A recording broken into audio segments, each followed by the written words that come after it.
Hello, everyone. Welcome to our full of nervous energy first stream for After the Fire. We have been hyping this so much for the last few weeks since we started. We made this house, and now we get to play in the world of Westeros.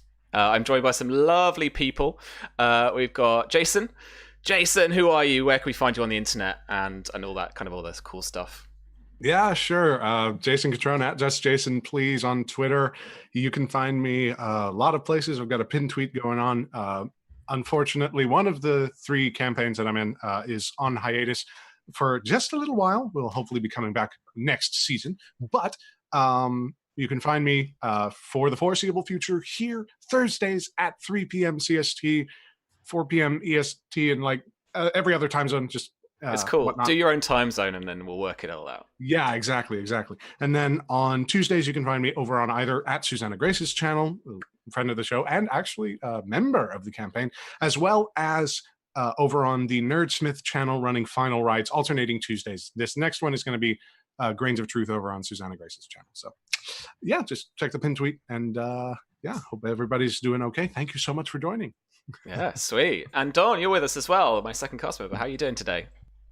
I'm great. I'm really excited about this. Like 99% of the world, I'm a huge Game of Thrones and a Song of Ice and Fire fan.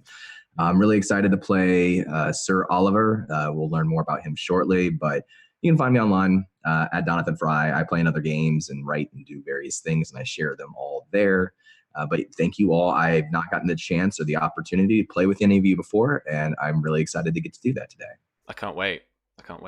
And Virginia is with us again, one of my regulars. How are you Hi. doing? I'm all right, thank you. Good. All good. Yeah, hi, I'm Virginia. You can find me at Tabletop Horde on Twitter, here on Thursdays, also playing in one of Sam's other streams on Sundays. It's 4 p.m. UK time for your spy game playtests. It is. And soon to be over on Tales from the Grim, doing Sky Chasers that starts May 12th as well. So Hype for that too, because I'm going to be doing that. As Virginia mentioned, we play testing the Spy game, which is a 5e inspired and based off, in terms of the rules, modern day adventures. So anything from like crazy Mission Impossible spy movies to a kind of Born Identity thrillers and real world stuff like that. So we're developing that at the moment. We'll be kickstarting from late May throughout June. So stick around for that. You can find all the info on that at blackcatsgaming.com. You can find more info at RPG Webby as well on Twitter and pretty much anywhere else on the internet too. So thank you for joining us. These are, I should say, just three of our actual cast members. So we've got three others, but I can't fit everyone in at the same time. All the portraits wouldn't fit. But it also helps being Game of Thrones because not everyone is in the same place, as we'll soon discover. So we'll have people dropping in and out week by week, and hopefully we'll forge an awesome narrative set 100 years before the books, set in 198 after Aegon's landing. And this is just after the Blackfyre Rebellion. And the first Blackfyre Rebellion is, for a little bit of context, not to delve in too much to some of the lore right now, I guess. But there was a King Aegon the Fourth, and he was pretty terrible. He had lots of bastard children and legitimized all of them on his deathbed. That combined with some of his, what is weirdly enough kind of his grandson, or his nephew in a way, who is the current king, King Daeron II, was tried. So his half brother, Daemon Blackfyre, tried to oust him as the king, and tried to take the throne for himself. House Greenmont, which is the player character house, which all of these lovely people call home. They backed the wrong side. They backed Daemon Blackfyre, and the Battle of the Redgrass Field is a huge battle the likes of Westeros won't see for another few decades. They were involved, and Daemon was slain. His sons were slain, and but some of his followers managed to flee and still have a claim somewhere in Essos. But yeah, unluckily for House Greenmont here, they picked the wrong side. So Daeron II, thankfully, was pretty generous as it goes. So houses were stripped of land, of some domains as well, some wealth. Some were even warded to various houses, and even the Targaryens themselves. So that is where we kind of lay our scene. But to start off with, I do have a little bit of story time for you all, a little bit of a prologue. Let me get a drink quickly. That was quite a lot of words.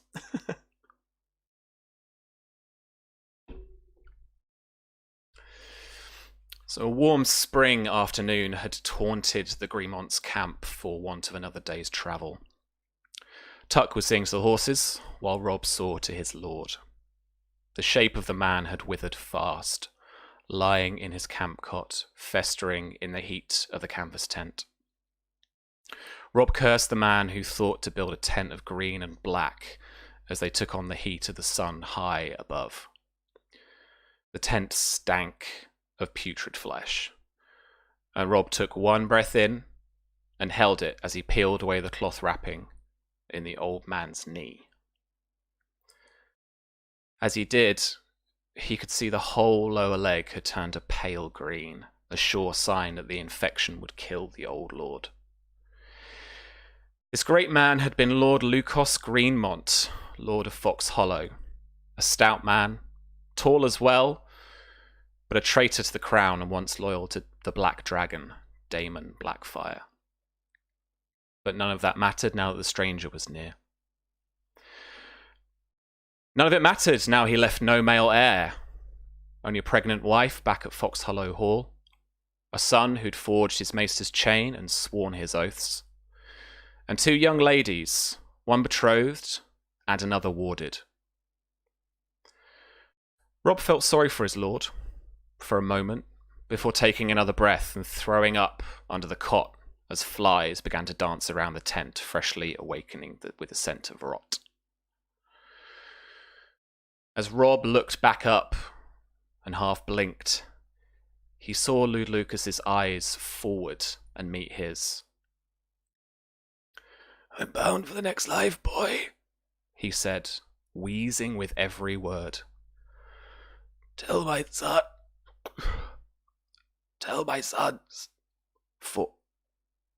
forget me not." And with that, the old man was gone, and possibly the name Greenmont with him. Tuck saw Robb burst out of the tent, his face paler than usual for a scout of the Red Mountains, and yelling, "Tuck! Lads! Send riders to the nearest holdfast. Get a raven out to Old Town. Lord Simon needs to know of his father's death. Get a rider back to Lady Marcia and get the news out to her too, and quickly. I'll get to Old Oak and get to Lady Mara with the sword. I'll need 2 of those horses. Where's the blade?" he asked Tuck. "Back in the tent," said Tuck with a turn of his lip, his eyes wide. "By the gods," Robb complained as he took one last breath of fresh air before turning back to the putrid tent. And with that, 3 men rode as fast as their horses could carry them, the bringers of doomed news. So Simon, we see a maester's chain slam to the floor, this clang of metal, kicking up a little dust that floats in the only shaft of light in this Archmaester's office. We're in the office of Archmaester Gillen. It's musty in here. The rain has been pouring for the last few days, coming in from the shoreline to the west. But today it's brightened up a little bit more. And now the kind of musty air... Maester Gillen hasn't quite opened the windows yet. So the must is still here, and it's getting a little bit of that kind of mold from the winter. Just as spring has now turned, it's got that slightly horrid, like bookish as well, kind of smell to it. It's quite dark in here. Maester Gillen always liked it quite dark. But the old man now looks at you, looks down at the chains that have landed in front of his desk, and looks back up to you. All he has to say is, "What is this?"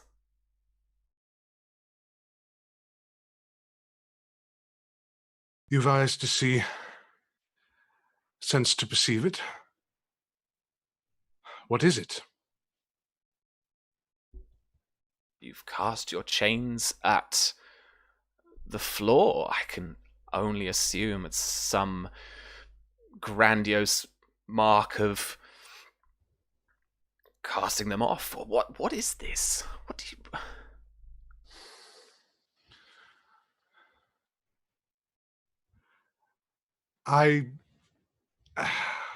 Would I have had time enough to write the letter that I had been meaning to on words and their weight in between the time of receiving the news and this moment?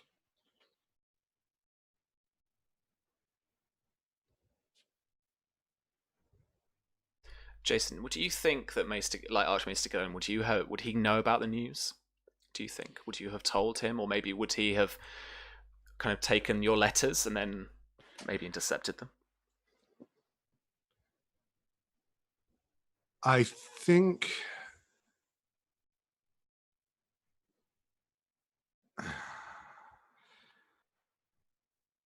I think at that point I would slam the missive that was received from my father's camp onto his desk.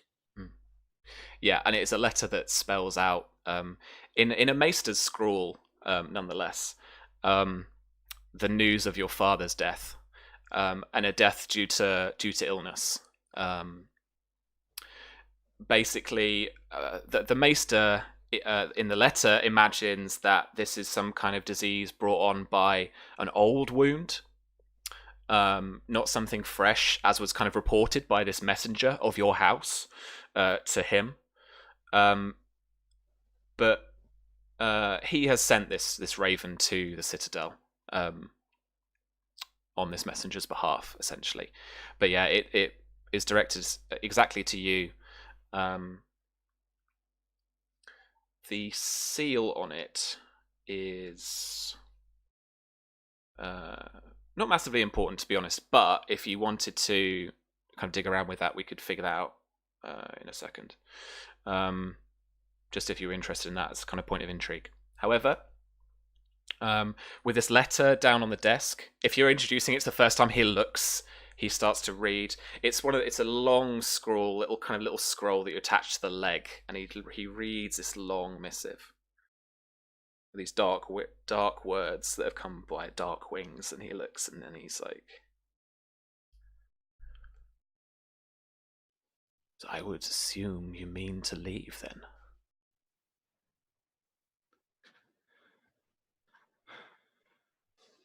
Entertain for me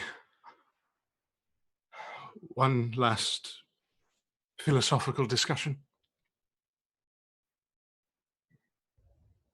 I'm not sure we should be debating philosophy, but of course. Cool. And I would guess at this point, then, we want to actually move into proper intrigue. Cool. Yes. All right. At this point, I'm going to try and convince him to allow me to leave unharassed from the Citadel. Okay, cool. So that is your objective.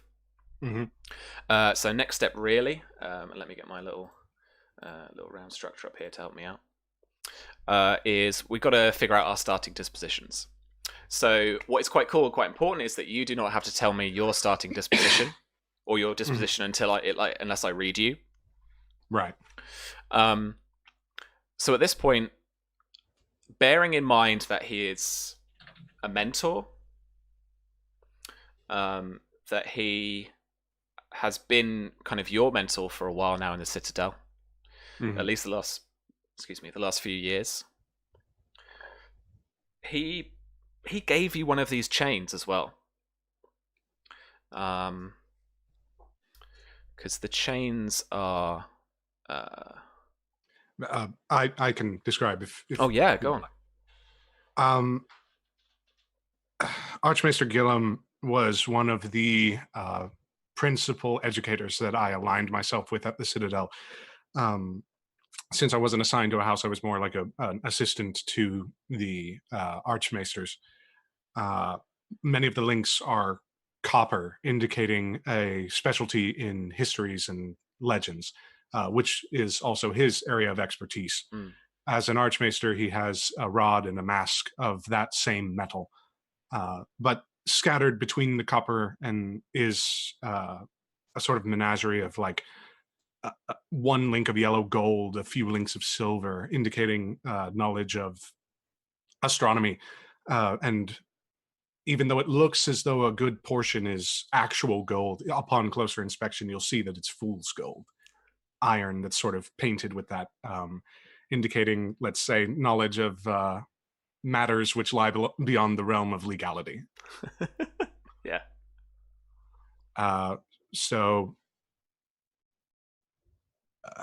sort of looking at that and remembering who Gillen is, I definitely know the disposition that I'm at with him. Great.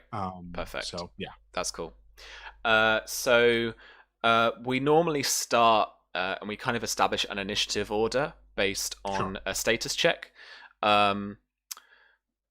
As I was going to say, because this is his office and you've approached him, I was going to let him go first. But to be honest with you, through some of the role play and the fact that you're kind of let's entertain this thing, I think he could be giving up his first turn to you. But let's roll it out. Let's actually like see what we get here. So all right, and this is just a status roll, straight status.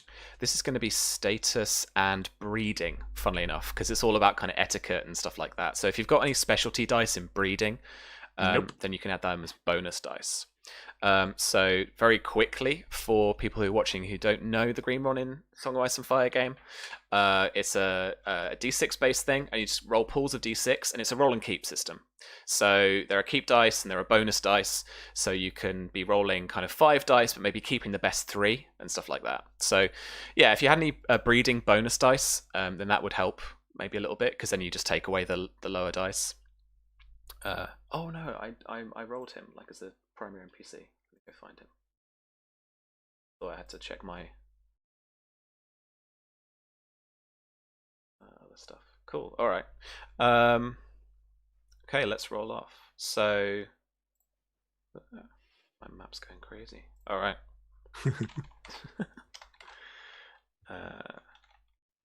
We just hear like little rodent feet tapping. My mouse is going crazy. Yeah. All right. So this is straight for me. I don't need to have any bonus or keep dice. So I'm going to roll. And go ahead. You roll as well. All right. So just in roll 20? Yeah. Bunk. Okay. Now, as I... Oh, well. Wow. So I think I lose that, but I also have a flaw in status. Does that mean that I take away the lowest? Or... Yeah. So we'll need to take away that 3. So I've got 11, which leaves you with the 11, and he's got 21. Fuck. So I'm not actually going to pick a technique, or he's not. But the role play is such that he says in his reply, like, we don't think we should be debating philosophy, but please go on. So I'm going to take the consider action. So that gives me a couple more bonus dice to use in the next exchange, the next round. If I don't use them, then I just lose them. But I've got those. So now it's over to you. And what technique did you want to use to start off with? Right, techniques. That's over on 146, I think, right? So, yeah, or something like that.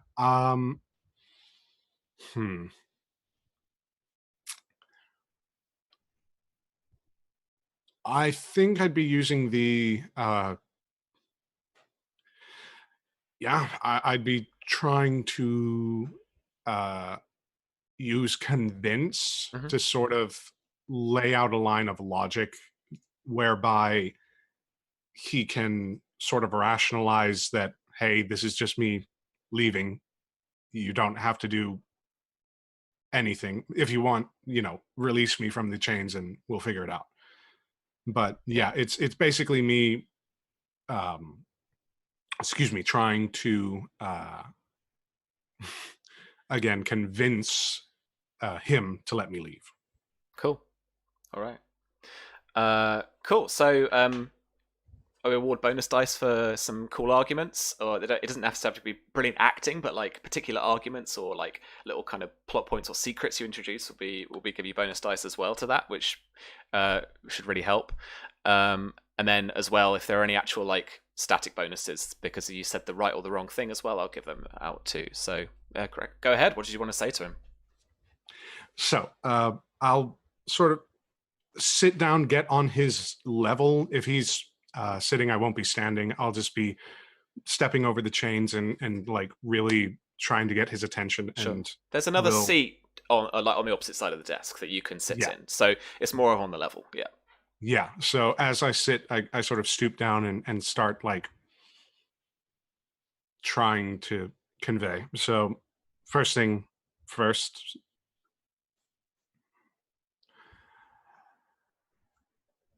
Consider for a moment the weight that certain vows hold.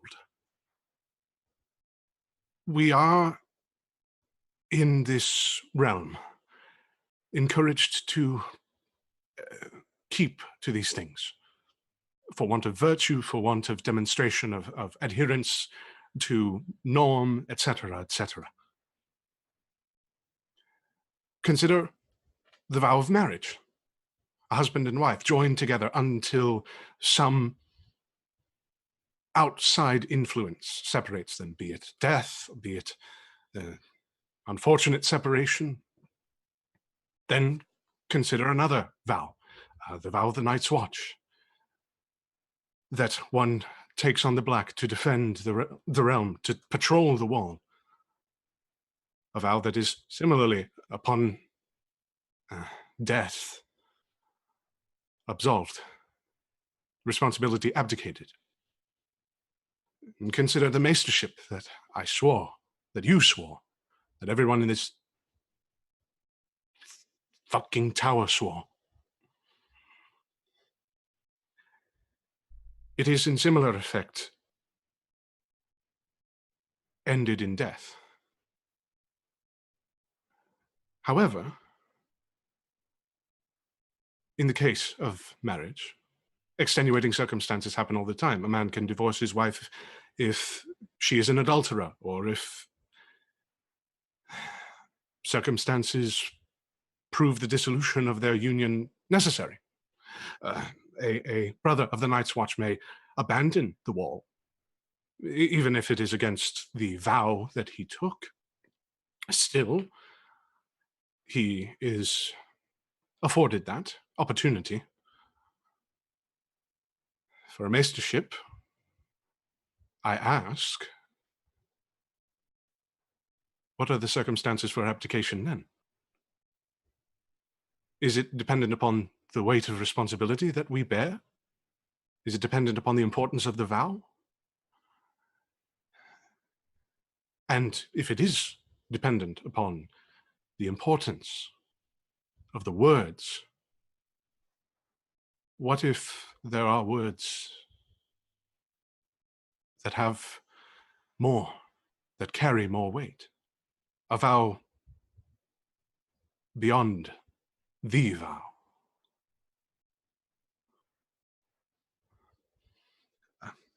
I speak esoterically, and for that I apologize. So he takes a moment, but it's some really nice stuff, and the argument about the different types of vows as well is really landed. So I'm going to give you 2 bonus dice to roll on top of the persuasion test. Like there's no deception here. I don't detect any hint of that. So it's all about like an argument and figuring that out. It's definitely convince. So roll for me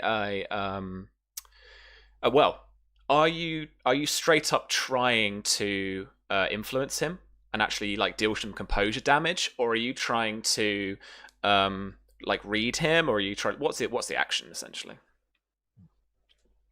At this point, I want to get a beat on where he's at. Yeah. So, not influence at the minute. I don't want to. I want to see where he's at, because if something's fucky, I really want to make sure that I can sort of influence that. Cool. All right. So read target is an awareness test. So make an awareness test. It's against his passive deception result. Okay, cool. So that's his deception times by 4. Okay. I believe. Yeah, that's true. Because it's just above the average. And then you've got 2 bonus dice as well. So if you had a bonus dice in empathy, you'd add that as well. Okay, cool. So what is your awareness? Because your bonus dice can't exceed the amount that you have in the skills too. My awareness is 3. Okay, so cool. So you can roll 5 and then keep 3. Okay, so / roll 5d6. 5d6 K3. Yeah, that should work it out. K3. Yeah. All right. All right. Yeah, you equal or beat your target's base test result. So his current disposition to you is friendly. And you get +1 keep dice on all deception and persuasion tests during this intrigue. Okay, now I do have a question with one of my drawbacks being Lascivious. lascivious. Yeah. I did want to make sure that it was enforced that for lascivious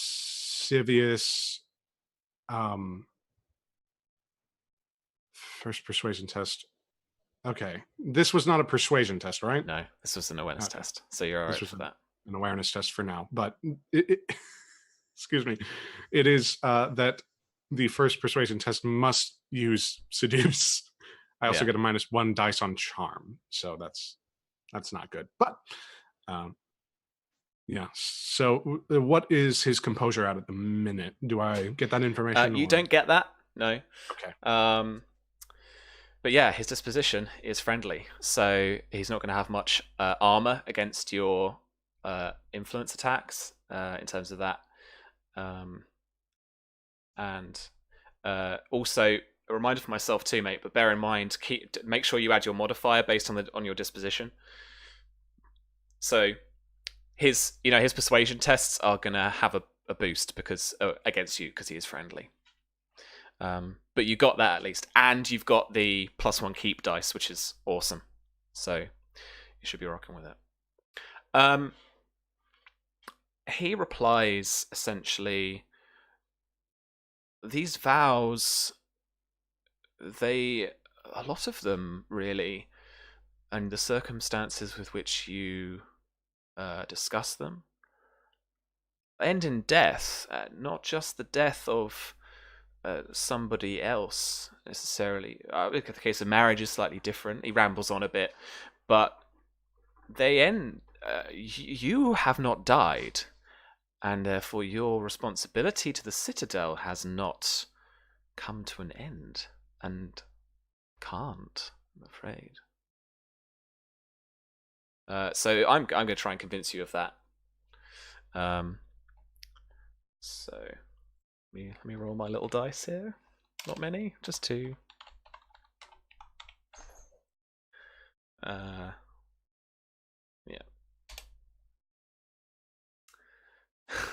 God. Does 6 beat your intrigue defense? No. Is this with the persuasion modifier? I didn't add the persuasion modifier. Does 9 beat your intrigue defense or equal it? No. Oh, right, not in this case. Sorry, friend.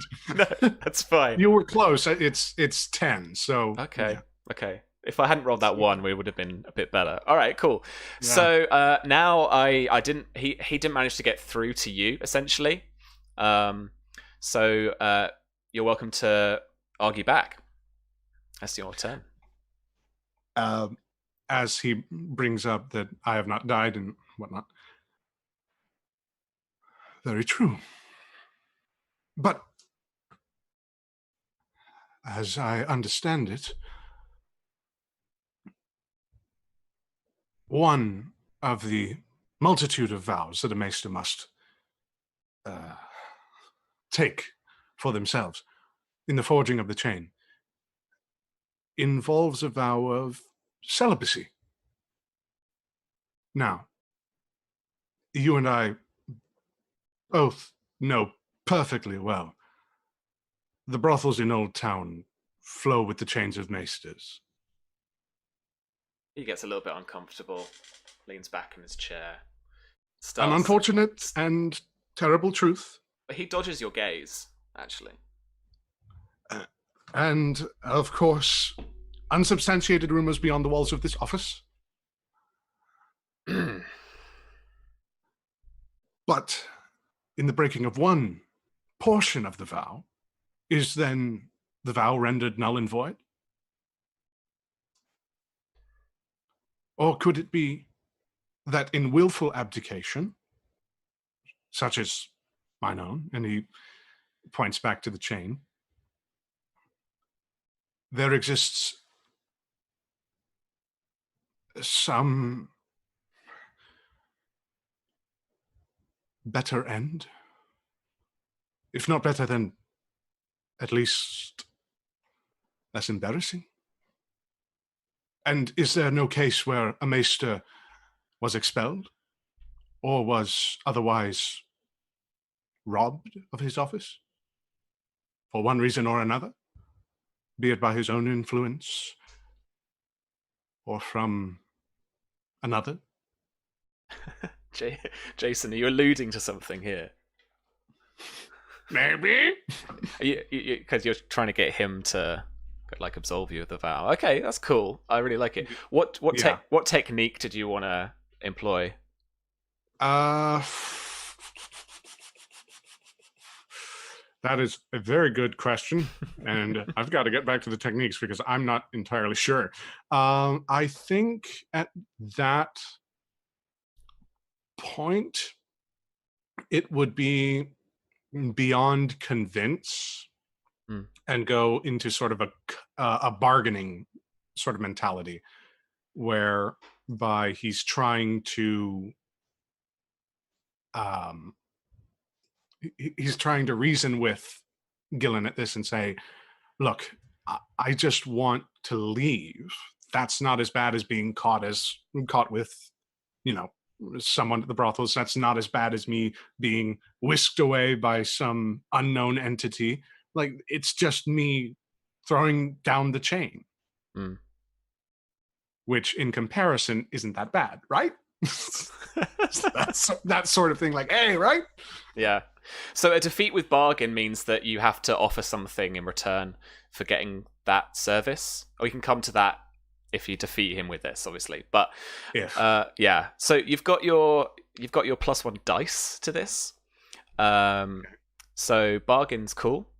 Did you want to? Have you got any bonus dice in bargain? In bargain specifically? Yeah. No. Okay, that's cool. So it's just your straight persuasion test, and then roll that. Add your bonus based on your disposition. Okay. Or the kind of apply the modifier at least. Okay. And then let me see the result. Okay, and yeah, I'll do that, and I'll be sure to keep it in mind, the persuasion modifier. So there's that. Remember your bonus dice as well. Yes. So I'm rolling 4d6 because I got a 3 in persuasion, and I'm keeping 3. Keeping 4. Keeping 4. Yeah, It's powerful. It's a whole keep dice for your retarget thing. Oh wow, awesome! It's like Susie and Charlie taking notes in chat there about that, I think. Just read your target, like first thing. All right. Here we go then. Rolling 4d6. Yeah. Okay, that is a 17. Palpable hit, sir. All right. Yeah. Cool. Okay, so I mean that beat his intrigue defense, but sorry, I kind of jumped the gun here. I guess you're trying to actually influence him now? At this point, yes. Yeah, cool. Okay. I'm trying to influence him. Okay. With bargaining, I have to offer something in return, right? Sure. I don't mind the role play, the fact that you're kind of establishing maybe this is a kind of a what do you want out of this kind of thing. Yeah. Bargain, you apply your cunning rank as the influence. You've done 1 degree of success. So that is going to be whatever your cunning rank is essentially 4. So that's essentially the damage you do to his composure.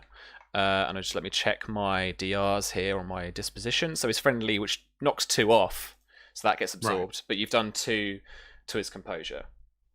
So you can see he's become a little rattled, particularly about the brothely stuff, which might be a way in. And it's, this argument, it's started to affect him, essentially. But I would like to whisk us across the other side of the reach to Old Oak. Mara,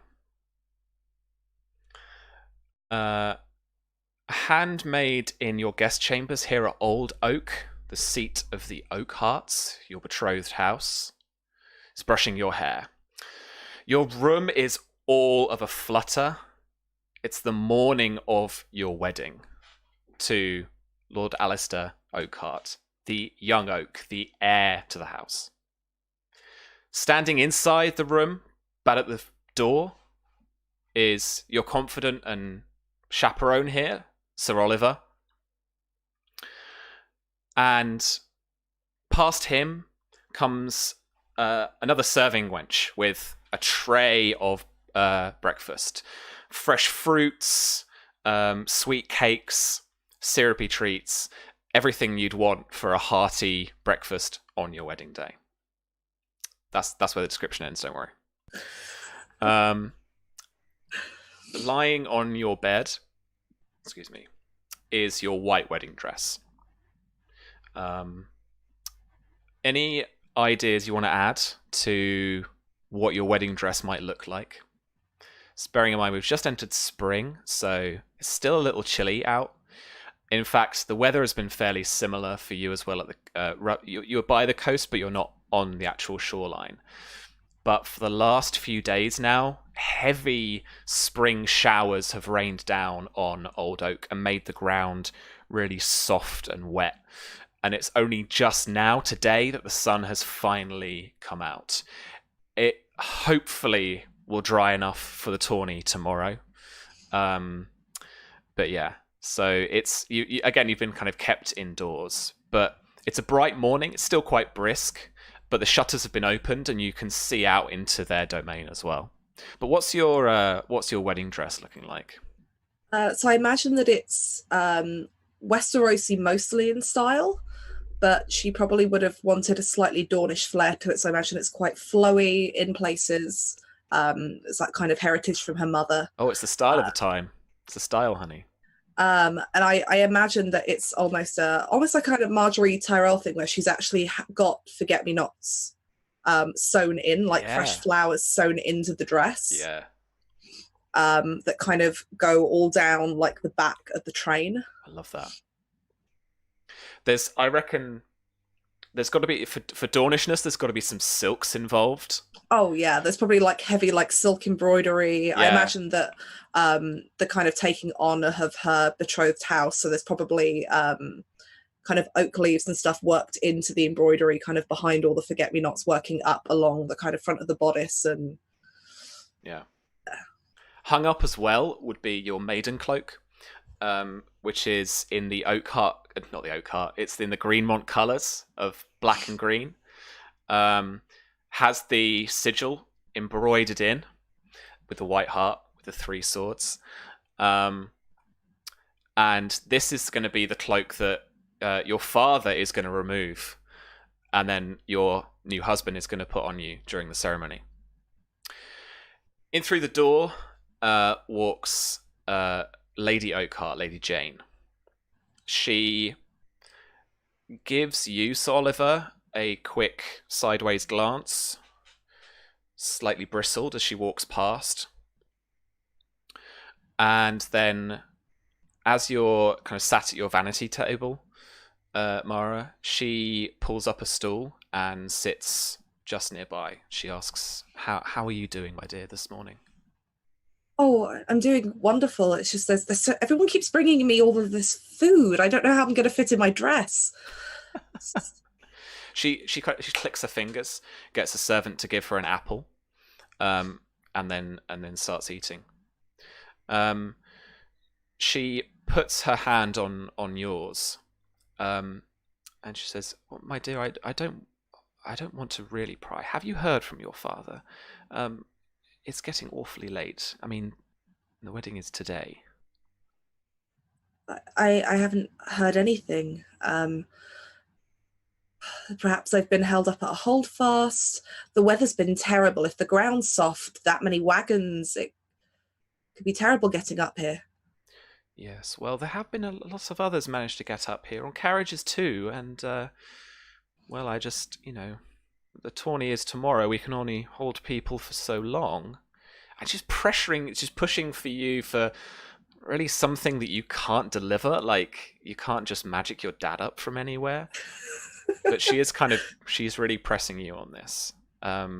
When she inevitably doesn't really kind of get much of anywhere, she then actually moves on to ask, you are ready, aren't you? I mean, I don't want you to be alarmed when those sept doors close and it's just Alistar and yourself and the septon and us and your father. Marriages between the Oakhearts, and it's at this second she gives a glance to you, Sir Oliver. Marriage between Oakhearts have always been done like this, or since Will, Dornish murderer, they raided our home, killed our kin. But don't worry, your father will be there to give you to Alistar. And again, she looks at Sir Oliver. I imagine that Mara, as soon as she starts saying that, takes a kind of very composed, deep breath in of like a don't say it, like trying to ignore that little twinge of like, you can't talk about them like that. But just trying to keep that composure of like, no. Yeah. And so essentially she is kind of just pressing upon you that going into this wedding, because of the history of the house, it's like proper like private function style job. Oliver, how are you reacting here? Are you doing anything in particular whilst this is going on? So as the conversation goes on, Sir Oliver is dressed in his copper mail, and his copper plate is different than most Dornish knights. It's black with gold etchings like vines around the joints of the plates. He's without his turban helmet. Instead, he has his regular turban on, which is just a dark red head wrap. He is an older knight, but with sharp features, green seafoam eyes, dark but graying, slightly unkempt beard. And he's smiling, and he smiles, his lips part just a little bit every single time this lady of the house looks back at him pointedly. Behind his back, where his hands, his gloved hands are clasped, he's wringing his hands each time. He's squeezing his hands. And if there's any anger, he's trying to displace it in a hidden manner. The Oakhearts, is what she's saying, is this well known? Is this something that Oliver would know, that they don't, he wouldn't be allowed into the wedding? This is how they do things here? Roll me a knowledge test. Knowledge, education, I guess would be the specialty. Oh no, sorry. Okay. So roll knowledge for me, but use memory bonus dice from cunning if you have any. Oh, okay. Nope. I'll tell you what. Education too, if you do have some bonus dice in education at all. Okay.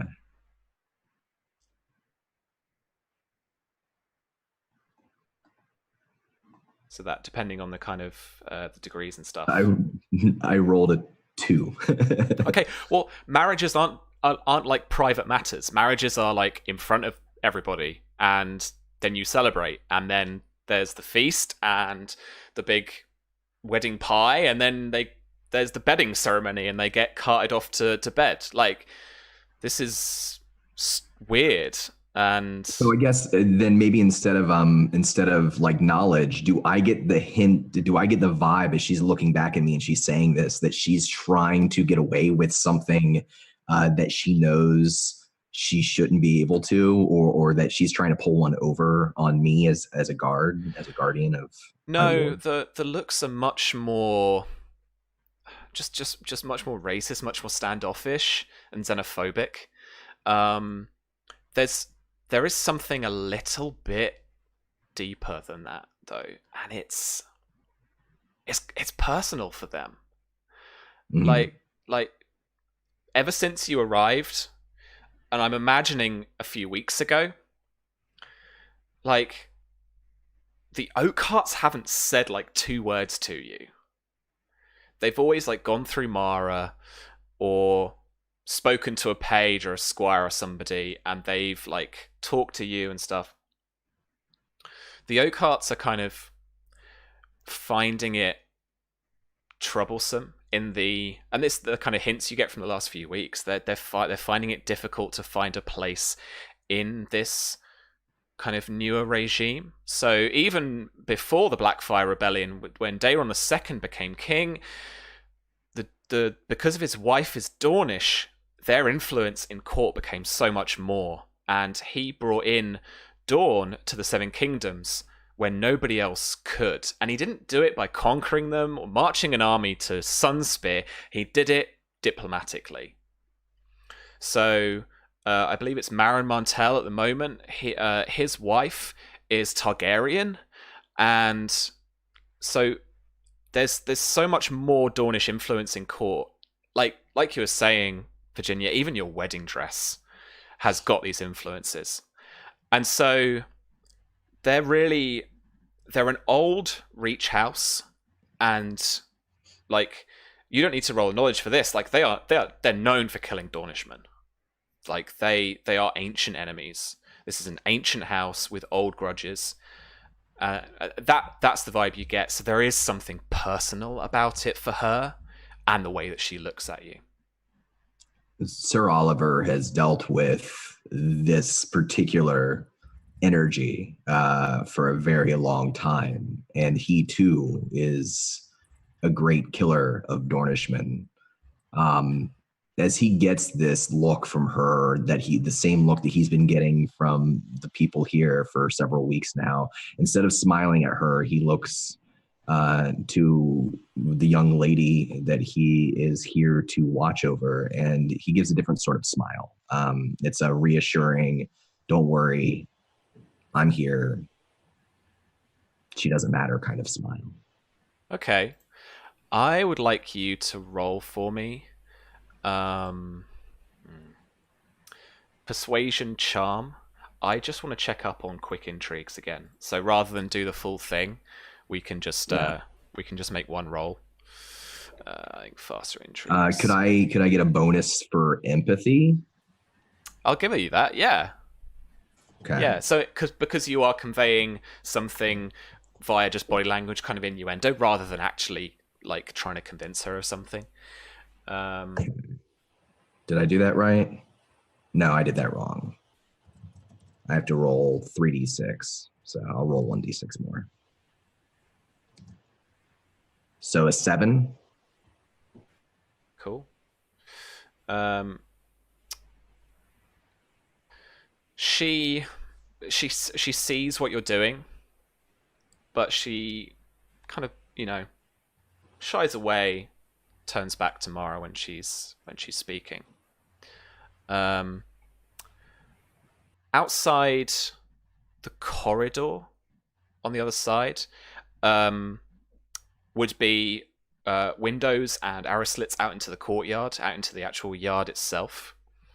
You can hear shouts and what sounds to be like more of a commotion now. You immediately get that kind of your danger sense allows you to know it's not like people haven't started storming the castle or anything. This is quite a kind of just energetic, like shocked energy of people kind of like pointing, like, look at that, oh, who's that, kind of stuff, as you're in the courtyard.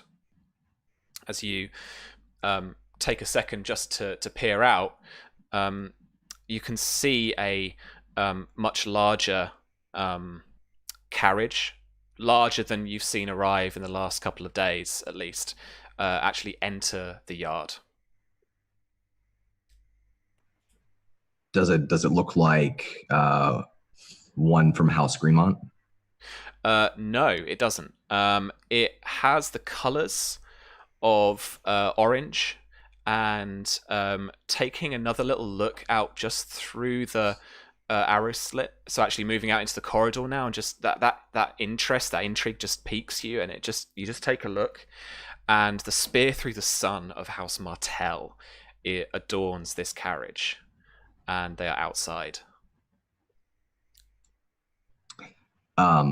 Oliver will linger there outside of the door for a moment, wanting House Martell to see him stand there. But he would not let himself leave Mara alone, even with a lady, for more than a few seconds, unless he was asked to. So he hesitates for just a second, smiling big, waiting, hoping that somebody from the carriage sees him, and then turns and ducks back into the room. Okay. We are going to head back over to Old Town. Justin, you're up. Jason. Jason. You caught yourself. All good. Just Jason. Yeah, back in Old Town. So back to the intrigue. Okay, so back up to the top of the round. We've got Archmaester Gillen to go next. He is going to consider, again, I'm going to keep and not forget about those bonus dice this time. I usually sit 2 dice in front of me, which is what I forgot last time. A little 2B for me there. All good. So yeah, he's quiet, and he's kind of reserved from the talk about bawdy houses and stuff in Old Town. There's a little bit there. Because you've read Target as well, there is definitely, you get a real hint of something there. You might have heard the rumours about Archmaester Gillen, but you never really believed them. He's this old fuddy-duddy, like, very secretarial Archmaester. Yeah. And he does a lot of paper pushing as well as just, like, actual academic study. Mm-hmm. But seeing him react now to some of these kind of slight innuendo, like, you know, I don't know what you might be up to kind of stuff, he's obviously bristled and kind of like back in his chair, as upright as he can make himself, and he's still avoiding your gaze. But he does kind of offer this, you know, kind of, well, go on, as he, you know, considers your argument. But back over to you. He's just considering the argument? Yeah, so I'm going to keep those 2 bonus dice. Yeah, there is this kind of, you know, go on, and that leaves you open to pick a new technique, role play, and then pick the action. Okay. That's all right. Technique. Kind of bristled.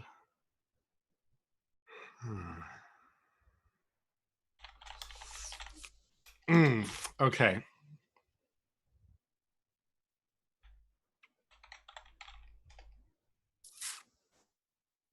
Dang it. I don't know what to do. Okay. I want to bargain, but this time will be where I sort of state very plainly, like, what I'm offering. Okay. Like, so having just sort of hit a nerve here, I'm going to press upon that sort of rawness, Yeah. and still continue to sort of speak plainly with him. Simon will actually try to lean forward, like almost trying to like angle himself to where he can't avoid Simon's gaze. Yeah, okay. Like really just trying to get eye contact with this fuck. Yeah. And then he'll sort of, as soon as he can sort of fleetingly address, like, you know, face to face with Archmaester Gillen, Yeah. he'll sort of say,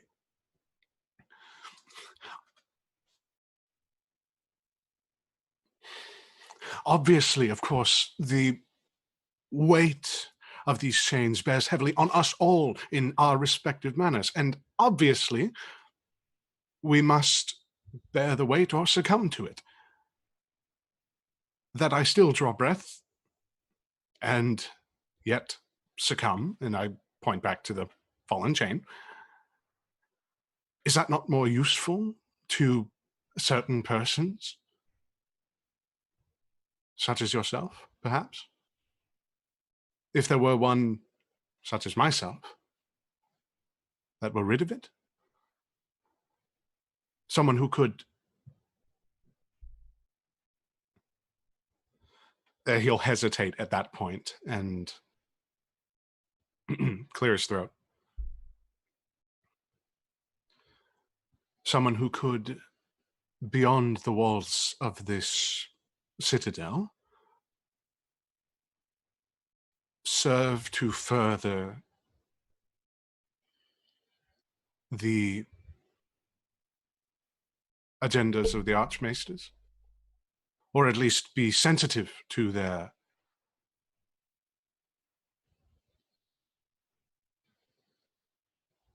internal matters.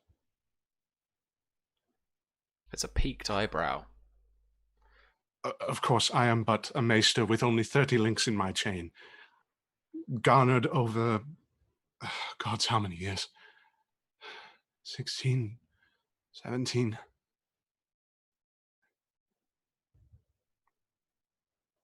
He'll pause at that point. Cool. Okay. What? I mean, yeah. So I'm gonna award a bonus dice. I can't remember what it was. There was something really cool at the beginning that you did that I really liked. But yeah, but was it the spidering around, like trying to? Yeah. That was the one trying to get it to look at you. And then we're just picking the action now at this point. So if you wanted to straight up try and influence him again, we could do that and apply some composure damage.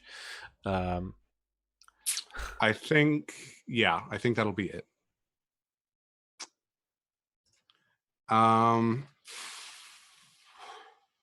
So this will be rolling 46 again. For persuasion. So what was the technique? Bargaining. Cool. All right. Basically, me offering that if you help me get rid of this maestership, I'll still be willing to assist y'all in other ways. Yeah.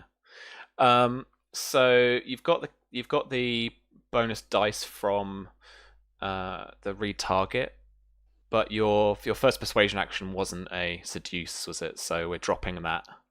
No, it wasn't. Yeah. No. So roll it and drop it. So roll 4, keep 3, I believe. If your persuasion is 3. Yes, my persuasion is indeed cool. 3. I have a bonus in seduction, but it does not apply here. Doesn't help. Not here. Hiya. That's not terrible? ? Take away that 3, but add your modifier based on your disposition. Based on my disposition, which is still friendly, which is a 3. So okay. 13. But you need to take... Oh, no. Sorry. You are right. So it's actually a 13. So you have done 1 degree of success to that and taken off another couple of his composure. Okay.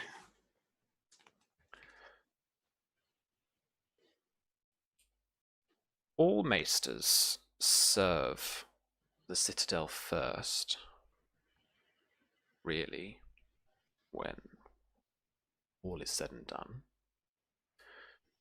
Pursuit of knowledge, of the higher mysteries of history, cataloguing things, of investigation. These are all far nobler pursuits than the Game of Thrones itself.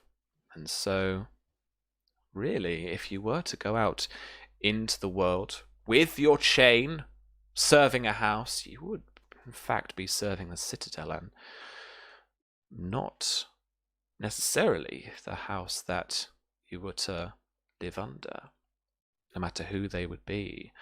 The Tyrells, the High Towers, the Greenmonts. And I am going to try and convince you that that's kind of not really a kind of a thing that can be bargained. It's not, wholly true necessarily, but yeah, that's what he'll say. Yeah, totally. 5. Let me check my. Hang on, let me check my disposition. This might actually make it worse. We're friendly. That's the problem. Yeah. So that's going to nowhere near your intrigue defense. So you're good. Sorry, old man. Ain't buying it.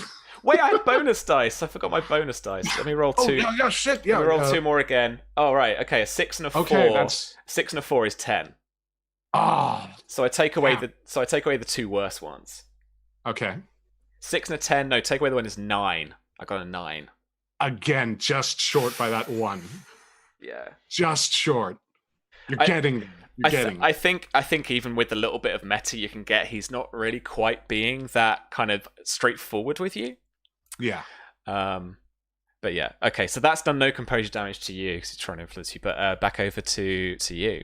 So technique first. If there's a bargain again, or maybe just straight up convince, like you just want to kind of get on with this or whatever. But I actually, I don't know what his composure's at all, right? Mm-hmm. I've got no idea. Yeah. I wanted to check with you on the wording of insight. Sure. I want to try and force his hand to sort of tell me outright what he truly thinks of the situation. Sure. By sort of pressing upon that nerve that I hit earlier. So I think this would be more a taunt. A taunt. Okay. Yeah. Okay. So the taunt specialty is it's risky, but you goad another character into action based on your barbs and insults. So that you don't have to spell them out. These insults can be inferred, but it is still along the lines of those okay, I know what you do at night. I know what you did last summer, kind of stuff. Yeah. Wait, did he murder someone or sleep with someone? Well, maybe. Oh God, that's not a good answer. All right. So with that, taunt being the action that I'm taking. Yeah. Or the technique. Or the technique. Yes. Yeah. Excuse me. Simon will lean very, very close and just level his eyes towards him. And that's when you really sort of see the more severe portions of his features, his jaw kind of tightens, his cleft chin or semi-cleft chin kind of goes in on itself as it's trying to sort of hold back the words that he really wants to say. He's looking back at you now too. Yeah, and as soon as I have his gaze, Simon will just look to him. Maesters serve the Citadel. That is true. And a portion of the vow that I sat in a dark room meditating upon for a full night in front of a candle of obsidian. I understand the weight of the words that I spoke. But it seems that perhaps some amidst our company have forgotten a few of the passages. And what an awful thing it is. What a terrible and truly disgusting possibility if such a person were to be elevated above someone who simply and earnestly would rather the chains be left on the floor.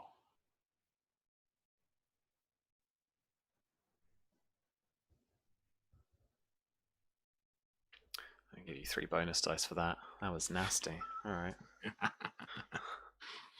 Yeah, he visibly Not shady at all. bristles. Yeah. Okay. Persuasion taunt. Okay, it's just persuasion 3. And So you're 3 rolling bonus dice. Yeah, so you're rolling. Remember that keep dice too. Yeah, so I'm keeping 4, right? You're keeping 3, but you're actually rolling 7. 7? Yeah. All right, so rolling 7, keeping 3. Yeah. Funk. 16. Plus persuasion takes that up to... Would we be friendly at this point? So what you can do is something we haven't quite been doing so far is at the very top of the round, you can move your disposition. I'm no longer friendly towards Okay, cool. towards Archmaester. Yeah. I'm now amiable. Sure. Yeah. And we'll just make that a +1, so that's for a total of 17. Okay. Cool. That is still just 1 degree of success. Damn. Yeah, that's cool, but you're chipping away. Okay. And with taunt, that's a... Which technique? Awareness rank. Yeah. Oh yeah, sorry, what's your awareness rank? I was too busy to go out reply. No worries. 3. 3, okay. Okay, cool. So that's not quite as many. All right. He, as we come to the top of the new round, bristles visibly, and stands up, pushes his chair out, and you can see this mix of like fear, a little bit of anger in his eyes. But not looking at you directly again. And he straightens out his maester's robes, just gets his chain, fix it back into place a little bit, and his many more links are made different colours. The one particular for your work with him, he's got like 3 or 4 of those because he's focused so hard into that, or focused so much into that specialty. And he says, "If you're good to go, then get out. I don't like what you're inferring. Just get out." And there's a moment where you don't move and you're not quite sure what's happening. He steps around his office, opens up the door, and a waft of fresh air from the corridor actually thankfully bursts in. But he points and he just keeps repeating, "Get out." This is the equivalent of quitting the intrigue from him, but for the situation, I'm going to get you to leave the room. This is him like having enough. It's basically it's not yielding like combat where he gets to decide the outcome, but it's basically nope, I'm good, I'm done. And so we're ending the intrigue there. Basically, you don't need to pick up your chain. You can just leave, but he's so like caught up in what you've been saying that he's not going to continue down this kind of path of discussion. Essentially, you'll need to find another option, either here or just leave. Is the other.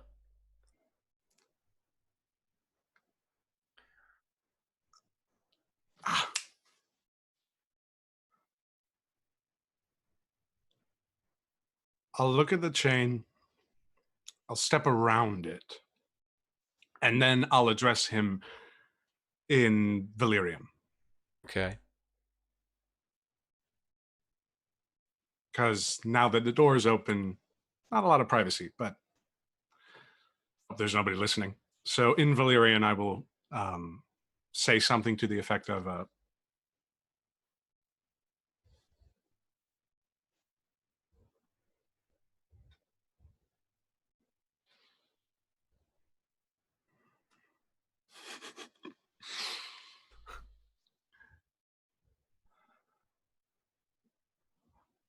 I will admit I may have put too strong a point on that last argument. He'll soften and he'll look to Gillen. I've one more writing to submit to you. This I will do. As base courtesy.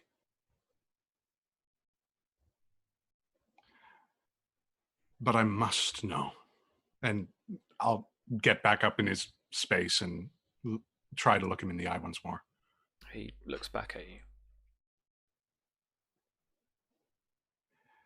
If I am to leave, will you follow? Would it be as the adulterer, left disgraced? Would it be as the brother of the Night's Watch, exiled, then abandoned, and then executed?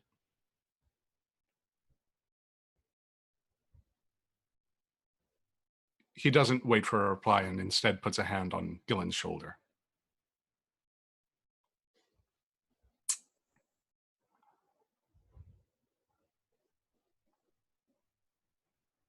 I thank you, friend, for all that you have done. But... And he'll let go of the shoulder and just wrap himself up in the sort of ridiculous robes that he's had for himself.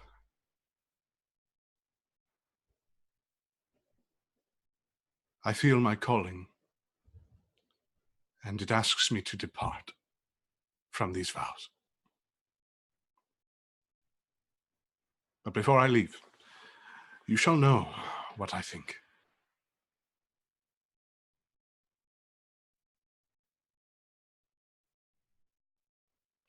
He'll switch back to common and clear his throat. An excellent debate, Archmaester. You have clarified for me much. For that I will always be grateful. And he'll hold out his hand.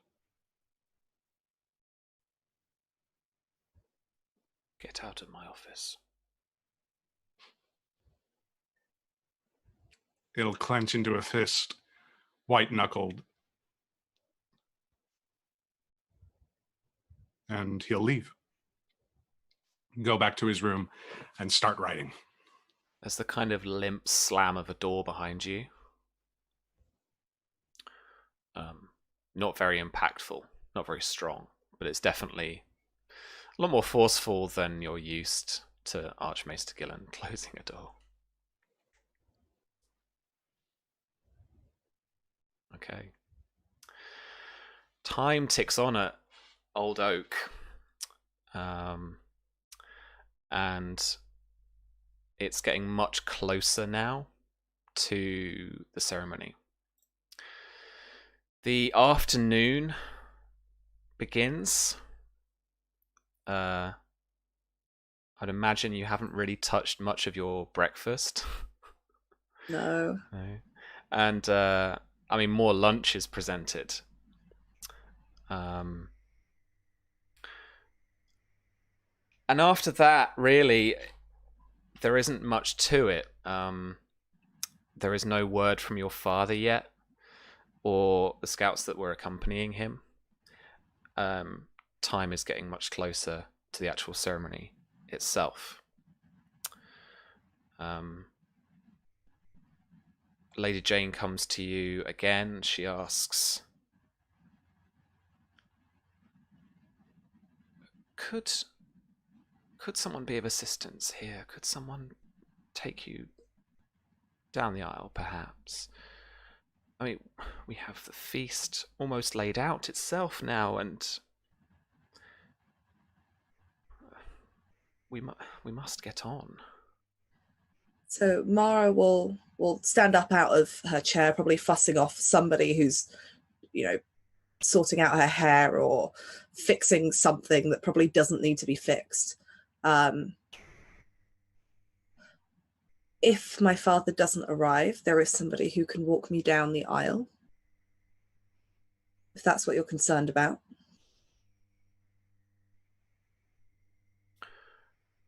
Well, yes.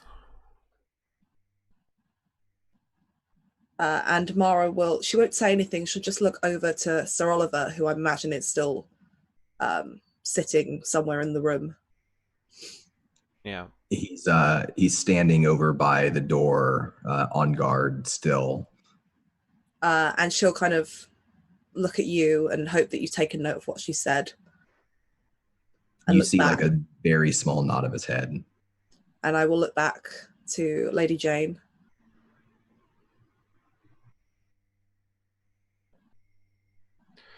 She's kind of oblivious to this in a weird way. And she starts rambling on about how maybe we could ask it's Tarly or maybe Lord Merryweather or someone, maybe Lord Hunt could perhaps, for he is a kind man. Wish to offend you, my lady, but Sir Oliver has known me for most of my life. He's of my father's own household. If I am to be walked down the aisle by anybody other than my father, it will be him.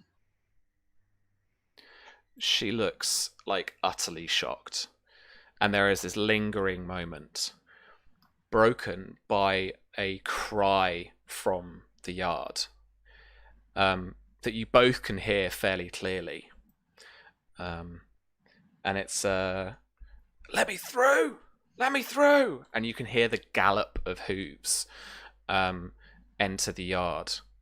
And there is a rush outside. Do you want to investigate now? I mean, Mara will go to the window. Okay.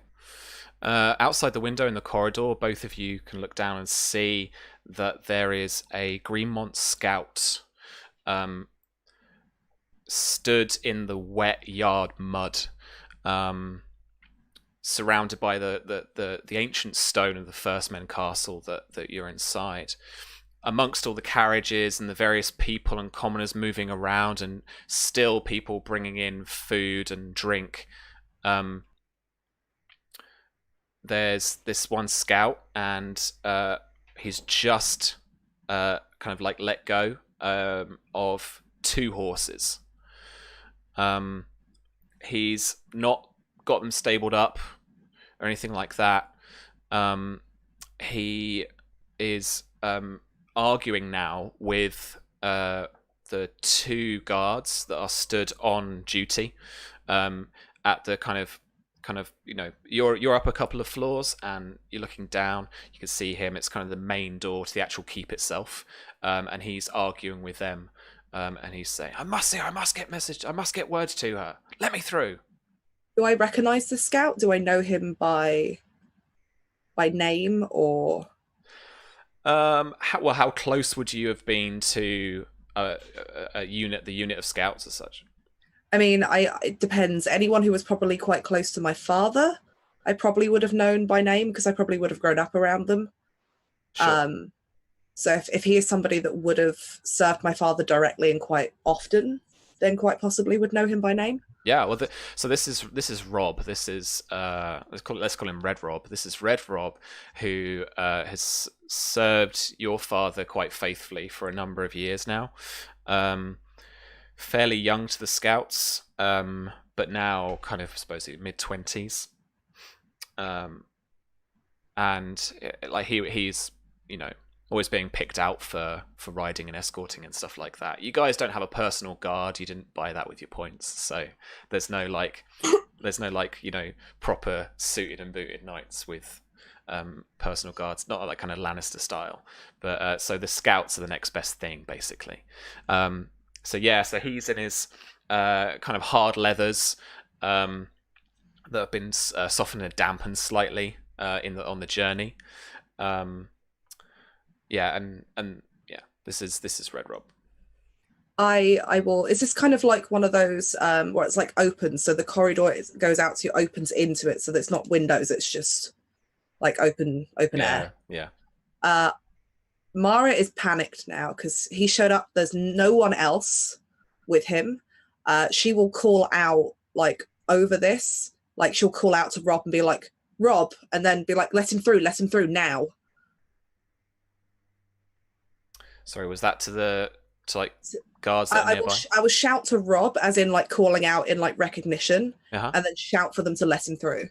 Okay. And then start walking to meet him. All right. I need you to roll for me a persuasion test. Okay. Okay, I haven't worked out how to do this on Roll20. Am I just typing in rolling dice? No, you can actually click for your stuff. There are little dice symbols next to your skills and specialties. Am I able to use convince as a specialty on this? Yeah. Okay. Yeah. So do I just click persuasion and then click the thing for convince, or? I think you just click the convince thing. Oh, I clicked it twice by accident. The first one was an 8. Okay. With your status, I'm going to let that pass. So there is a bit of confusion at the door, as you have to repeat yourself once or twice to actually get them to understand. But eventually the klutzes at the door open them up, and Red Rob enters. As you guys work your way towards him, as you go through the corridor to meet him, you hear another set of voices, and they're arguing with Lord Oakhart. And as you round the corner, Oliver, you see the shape of Maron Martell. Fairly tall, middle-aged man with tanned, leathery skin and thin, sunken eyes. And he is escorting a beautiful young woman, mid-20s, with flowing white Targaryen hair and bright purple eyes. Her eyes being complemented with the rich peach pigments of her silken wrap dress and amethyst jewels, purple jewels that adorn her wrists and neck. And she is arguing with Lord Oakhart over the fact that they will not be allowed into the actual wedding ceremony itself. She's saying quite softly but firmly that this is ridiculous. I'm the Princess Consort of Dawn. How dare you? And she's, trying to bring her status to bear in this situation. But Lord Oakhart's really not having any of it.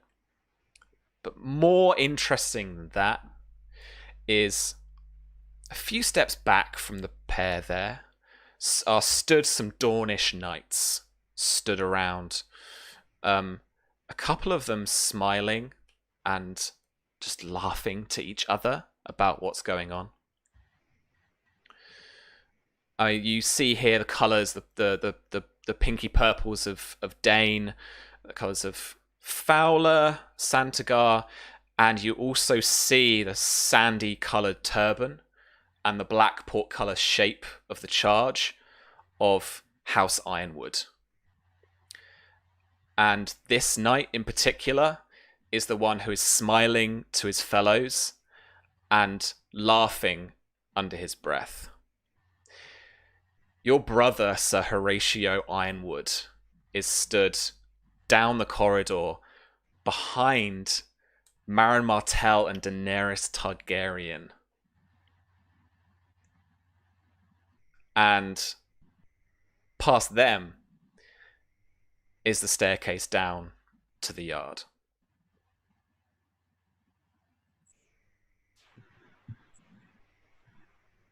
Sir Oliver stops for a second, even though he's suited in armor. His footfall is silent, and he leans just slightly closer to Mara, and he says to her, "My lady, please let us return to your room and wait for Red Rob to meet us there.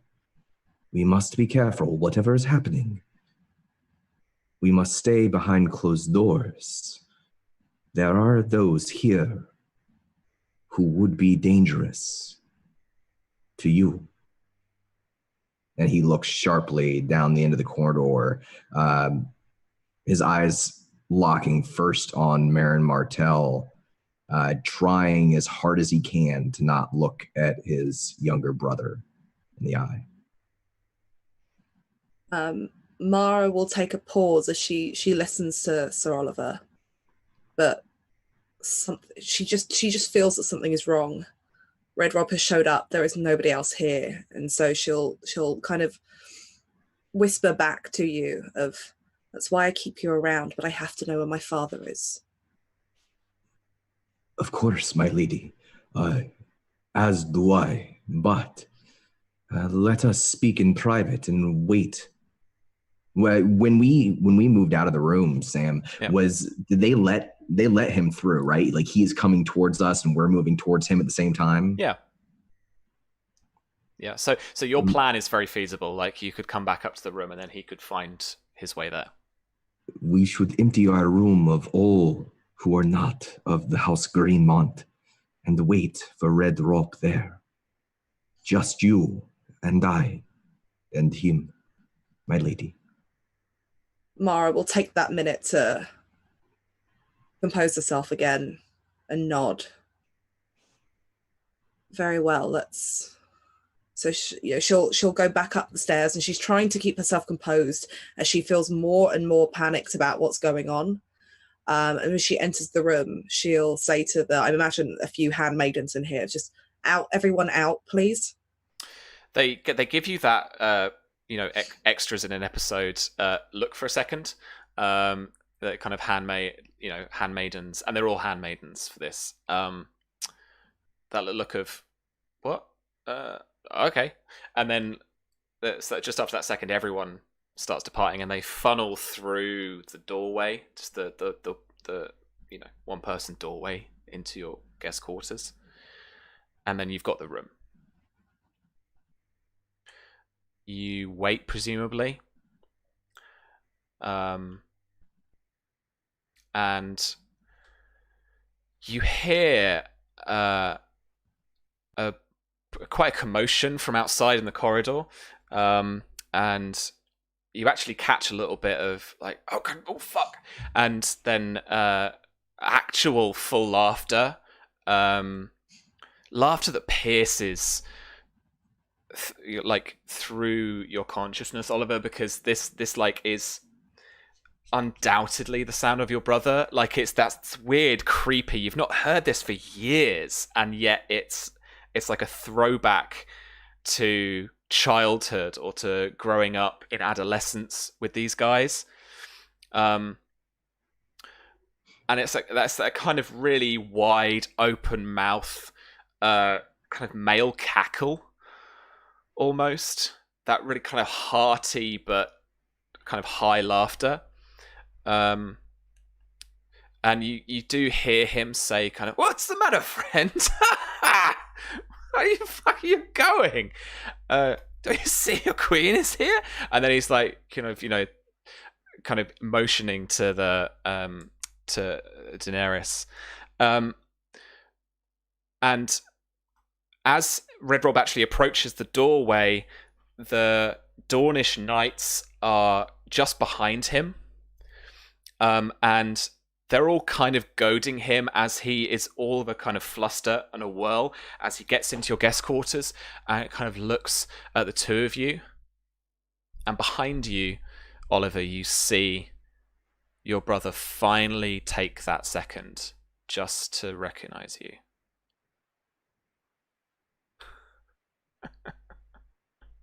He smiles and shuts the door.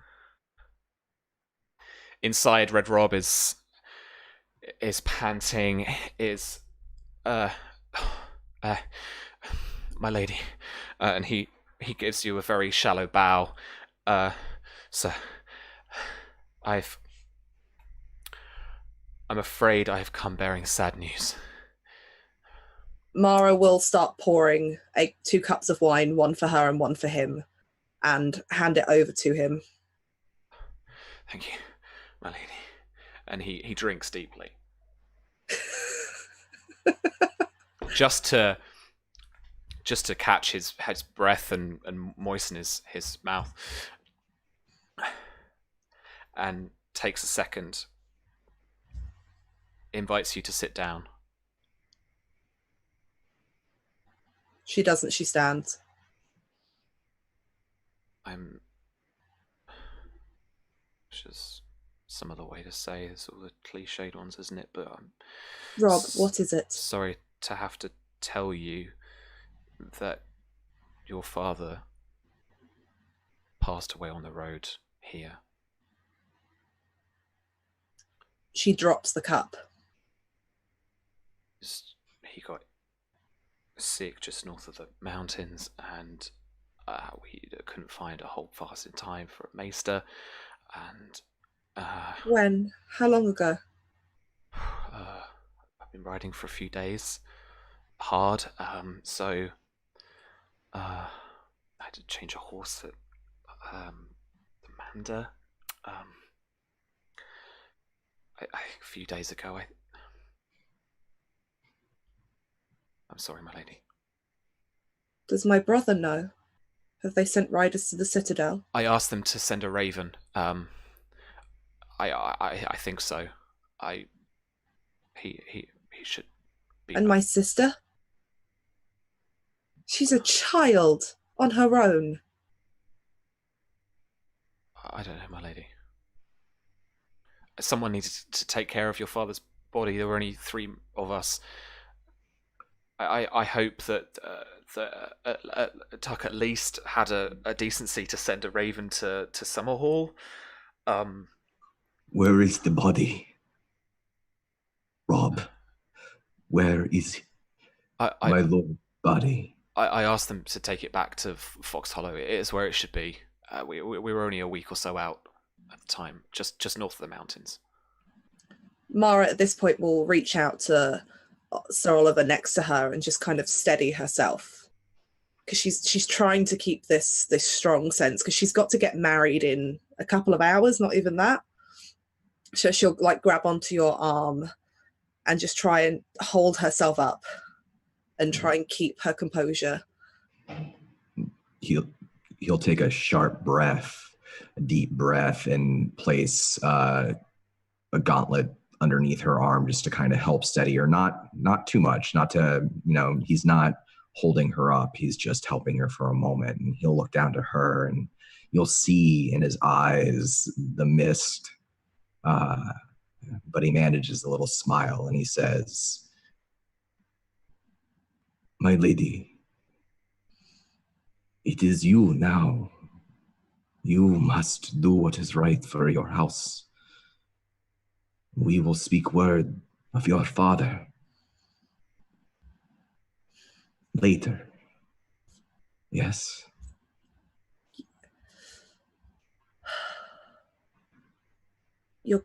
Yeah, she can't even talk. She's just in that moment of that's all she can do to keep composed. Rob messes around a bit with his belt and says, "Sir, I brought the sword." He undoes his sword belt and hands you this castle forged blade. Of all the traditions of House Greenmont, the passing of the sword during a marriage is one of the oldest. And if a wife, if a woman marries into the family, then she is given this sword, and then she is to give it to somebody else, a knight or a lord of the house, in a symbolic way of saying, "You will protect me," and a kind of I've chosen you to be my confidant, to help me in my time of need here in the house. When a woman marries out into another house, she is given a blade to give to her new husband. And at least Red Rob had the sense to bring that sword to you for your ceremony today. But he presents it to Oliver. Oliver takes the sword, holding it a little awkwardly. The sword is not his weapon, but he knows that it was Lord Lucas's. And he kind of turns it over in his hand and feels the weight of it in his hand. And he looks down to Mara, and again, he manages just a small smile, much smaller than his usual. You, like all of the children of House Greenmont, are strong, are brave. Forget me not. And he slowly offers you the sword. Mara will take it quite confidently and kind of clutch it to her in that moment. And Marzia, has somebody, please tell me somebody sent a raven back to... She shouldn't find out by having my father's body show up at the doorstep. Tell me that somebody had the sense to send a raven. Please, Rob, please tell me that. Oh, I'm sorry, my lady. I'll speak to the Maester here. I'll get a raven out now. It should arrive before he arrives back there. She's with child. If he turns up on her doorstep, what would that do to... Please, just sort ravens out. My sister, please. He gives you a shallow bow and he goes for the door. Sam, what is the plan once Mara's married? Are the rest of the retinue to return to Fox Hollow and she stays behind? Is that the plan? Yeah, originally I had in mind that you were to you were to bring her here. What's the word? Chaperone her here. Mm-hmm. And then once she was actually an Oakheart, then she could begin her life as that here, and then the retinue could return. So you would be returning with Lord Lucas. Once Rob leaves, very softly, speaking barely audibly, he'll say to Mara, "My lady, if you wish for me to stay here for a time after, I will, out of respect for a man we both loved." She will just kind of grasp your gauntleted hand and kind of nod as she's still kind of clutching this sword very, very close to her.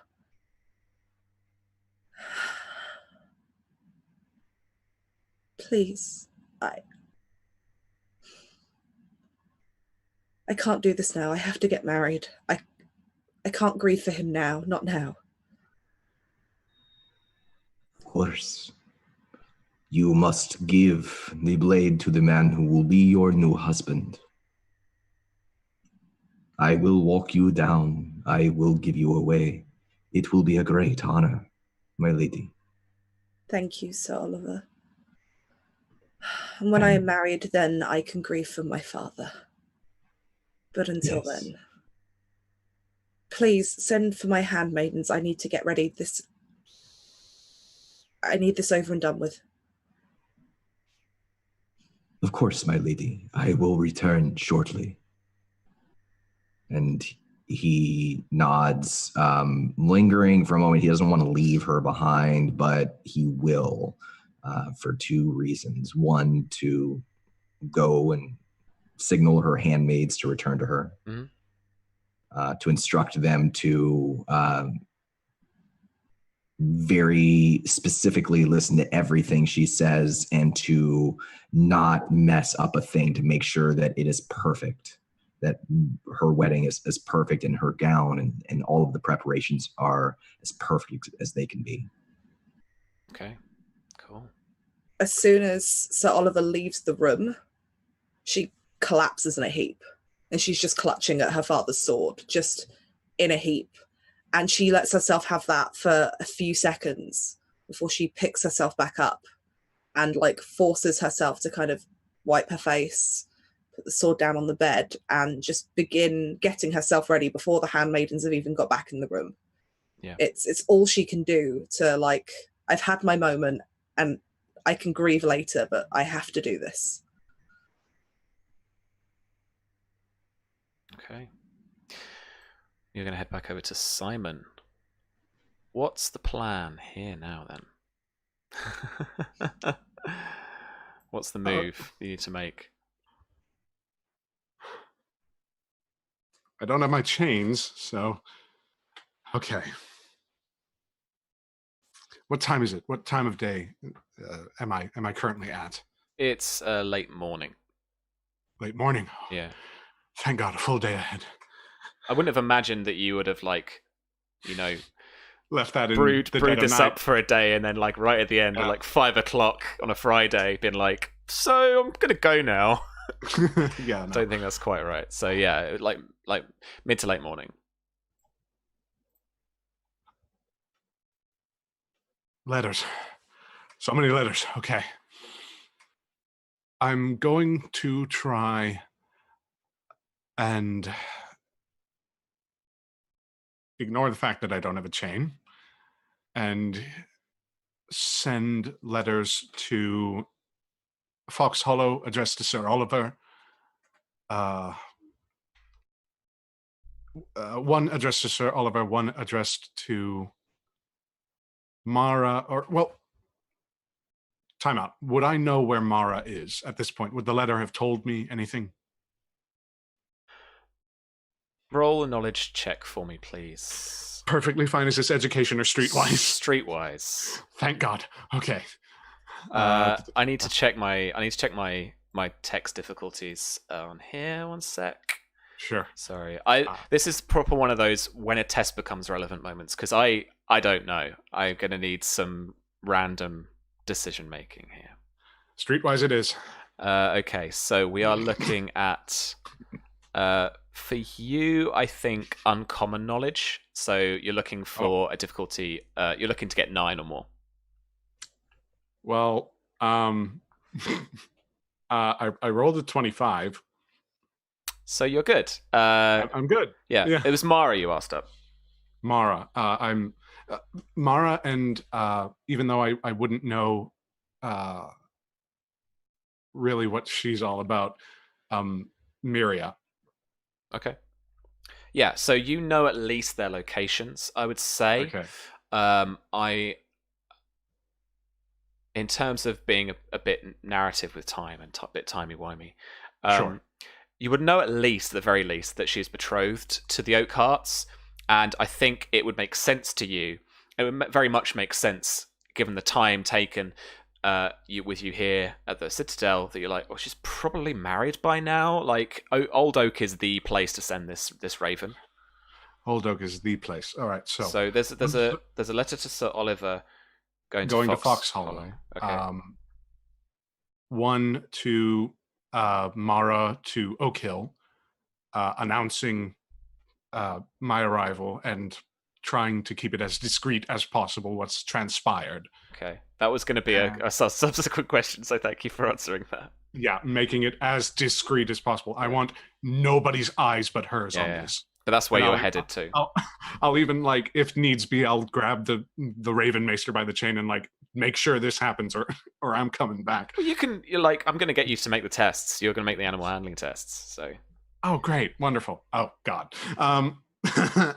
Then one to Summer Hall addressed to Miria. The one to Sir Oliver, would I have known that my father remarried? I think so. Like, you've tried to stay connected a little bit in a way, haven't you? Like, kind of the gossip and stuff. Yeah, gossip. I would imagine that I know he remarried. I don't know the woman, so I'm gonna still address it to Sir Oliver. Yeah. In the letters, I'm going to basically say, to each of them, to my dearest Oliver, to my dearest Mara, to my dearest Miria, even with past considerations. I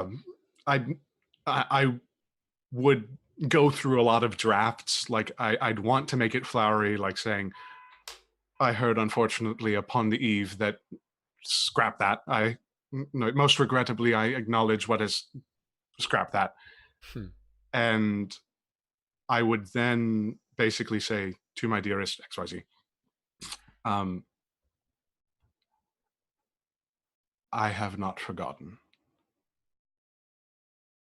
I have been a fool. I will rectify this. Tomorrow specifically, I would say and I would say something to the effect of, this is what I'm doing. Mm-hmm. I will secure transport or otherwise ride to Oak Hill upon this very evening, and so endeavor to meet with you.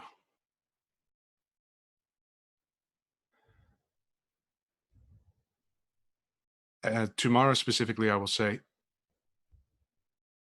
I will entreat an audience with the Oakhearts, attempting, hopefully, succeeding in securing their support for dissolving my vows. I abdicate from my responsibility to the Citadel, to the Greenmonts I was born, to the Greenmonts I return. There are tear stains that litter each letter. But nevertheless, he's basically saying, I'm leaving the Citadel, going to Oak Hill, and going from there. Then let's send those ravens out first. All right. Give me one tick to look at the quality. So, rules is written you have to be you have to have like this benefit to be able to send ravens, but I think that's rubbish. So, is it Master of Ravens? Yeah, I think I have to find a Master of Ravens to send the ravens themselves. The Citadel has ravens, right? Oh, by the score. Yeah, here we go. All right, let's just up this a little bit. Okie dokie. Okay, I'm going to need you to make 3 animal handling tests for me. Perfectly fine. What's animal handling? The skill. Is that cunning or... No, it's animal handling right at the top of your sheet. Oh, it's literally animal handling. Literally animal handling. Oh, Someone didn't learn to ride a horse. Nor send a raven, huh? Okay. Okay. So I'm not going to tell you the difficulty because it's meant to be a secret test. Sure. But cool. Okay. Cool. So a lot of this is going to be at my discretion. But if you have charm under as a specialty under animal handling, that applies. There is a separate charm one there, but I hope it doesn't apply here. But Lascivious specifically states within its within its text, I believe that I get a -1 or -1 dice to charm checks. So super awkward. 2 specialties are called charm, 1 in animal handling, 1 in persuasion. It's the persuasion one that works out. So you're all good there. So you're thank God straight up rolling animal handling. I'm not so distracted that I can't send a fucking raven. Okay. So yeah, just straight. We'll see what the dice say though. Real quick, can I specifically encode the message to Mara? The rest of them can be like plain text, but the one to Mara, I want to like put some sort of code over. Yes. Okay. What would that require? I'm not gonna make you roll for that. Okay. But for Mara, when she receives it, I'll get her to roll a cunning decipher check. I'll make sure that it's not my best code. But regardless, I should probably send these ravens, huh? Yeah. So I need 3 rolls. The first one for Sir Oliver. 12. Okay. You got 3. Second one. Have you got 3 in animal handling? Yes. Oh, good on you. Thank you. Well done. Well done. Yeah. This was not my field. Okay. Second one to Mara, I guess. Yep. 10. 10. Okay. And Miria. last one to Miria. 11. Okay. Cool. All right. They flutter away, as you expect. And they are on their way.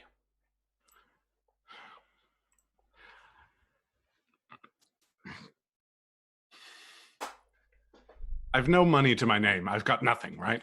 Mm-hmm. So I can't hire a messenger, can't do anything like that. Not right now. One of your links was in the underworld, though.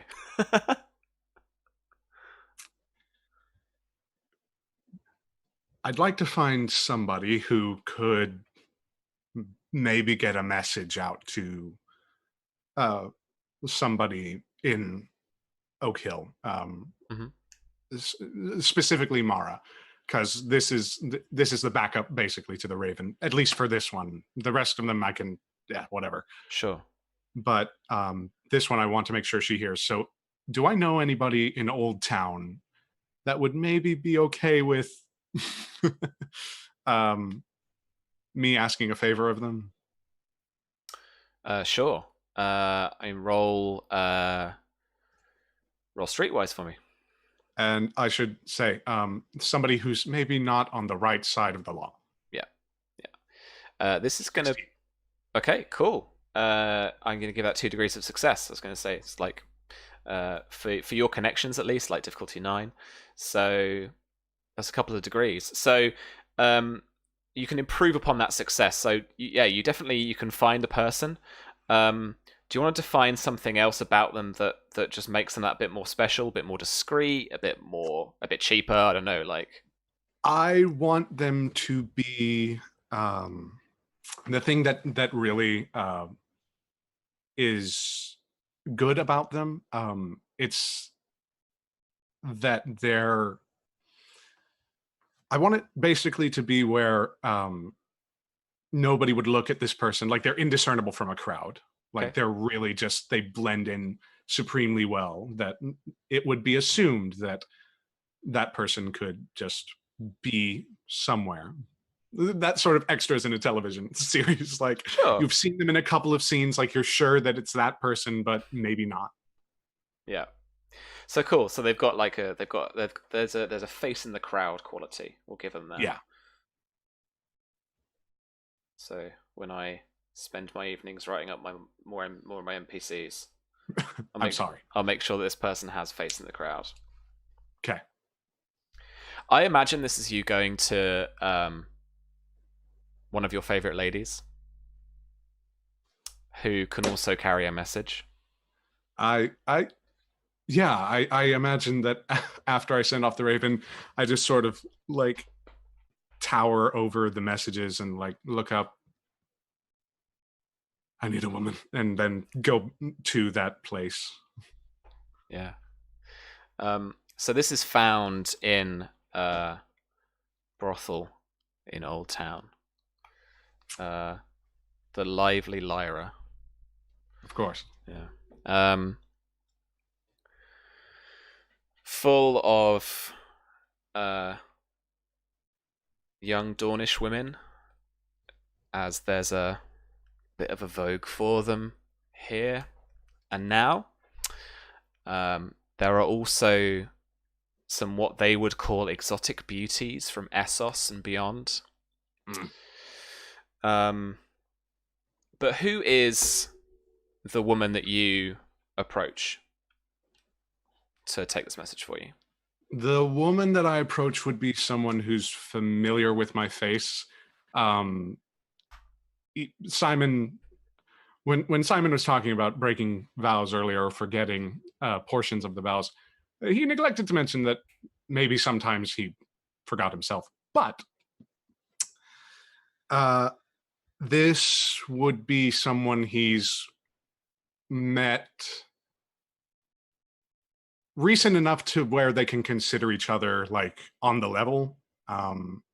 So like within the last few months. You are what the trade lovingly calls a regular. Yeah. And with this particular woman, I'd say she's probably a Reacher girl. I don't, not necessarily from like a big city like Highgarden, but definitely within the marches. Someone who is squarely in this part of the world. Mm-hmm. And for some reason, the name Annabella is coming to mind, but I don't know if we want yet another name that ends in A. Annabelle. How about that? We need some Y's in there. Annabelle. ANNYABLLE. Annabelle. That's a bit weird. Yeah. Annabelle. Annabelle. Cool. All right. Oh, well, okay. You've gone away with that. And I think Simon would... There'd be a different sort of air around him. He'd definitely be like just straight to her, like straight to the lady of the house and ask, "Where's Annabelle?" And he looks like haggard, like he's not like put together at all. My cat's destroying my bookcase. Sorry. And she just points towards the back. You're a saint. Just go around and go to Annabelle. You part some silks and whatever. She's already servicing a fella, a tradesman from the Summer Isles, who's come in, a sailor nonetheless. You don't find that a bit cliche, I'd say. She looks over her shoulder back at you, and then she kind of slaps the guy away, and he starts arguing, shouting at her a bit, and then she throws some of his coin back at him, and then he throws on a robe. Just ties it up loosely in a kind of dressing gown style, and then makes his way out to the front. He kind of eyes you up as he just kind of wipes his mouth, like, and he's a good kind of 6 inches taller than you as well, and just kind of looks down at you a bit. It's just like I just look up to him and say, "If you still wish to part with the coin, I'm quite dry," and I'll hold out my hand. Okay. 1 sec. This is a joke. I am not in any way serious. Let's say... Oh, that was just 3. That's not what I wanted. Ooh, what's your combat defense? Not that high. 8. Okay, that is 2 degrees of success. Ow. Yeah. And a couple of 6s too, and I've done at least 2 degrees. This is actually a crit. Oh, great! Thanks. Okay, because damage doesn't stick around after combat. I'm just going to give you an injury. Like this guy, this guy lamps you in the chin. Oh yeah. It's I feel it. It's not dislocated jaw, but it's like it's gonna bruise. Like, yeah. I already feel like the slap game with Jason Momoa. It's like yeah. So like we can name this like I was just thinking of things that are more devastating, like crushed jaw. No, but like no thanks, please. So 2 6s, powerful hit. Base damage. Yeah, okay. Base damage. No, it's fine. That's what the crit does. I'm just going to give you an injury. So injuries mean that you are going to take a -1 to the final result of anything. So Perfectly fine. you're going to add everything up and then take off 1 because your jaw just hurts that fucking bad. Yeah. Okay, so yeah, he lamps you, and then and gives a kind of deep laugh, but quiet laugh as he walks away. I'm still prettier than him. Just cough up like just a trickle of blood. Yeah, she says, "You fucking idiot," and like sits you down on the bed. I've been called worse by better people, I'm sure. She starts to pull up your robe and reach her hand down. Just immediately stop. And at that point, it's really obvious that that is not why I'm here. Yeah. She takes the hint immediately and she's like, Simon, what's the matter?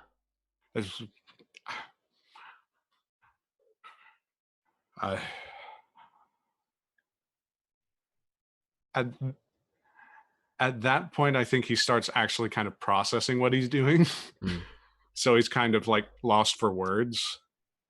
At which point he just sort of blurts out like, a lot of things, my dear. And can I help with any of these things? Perhaps.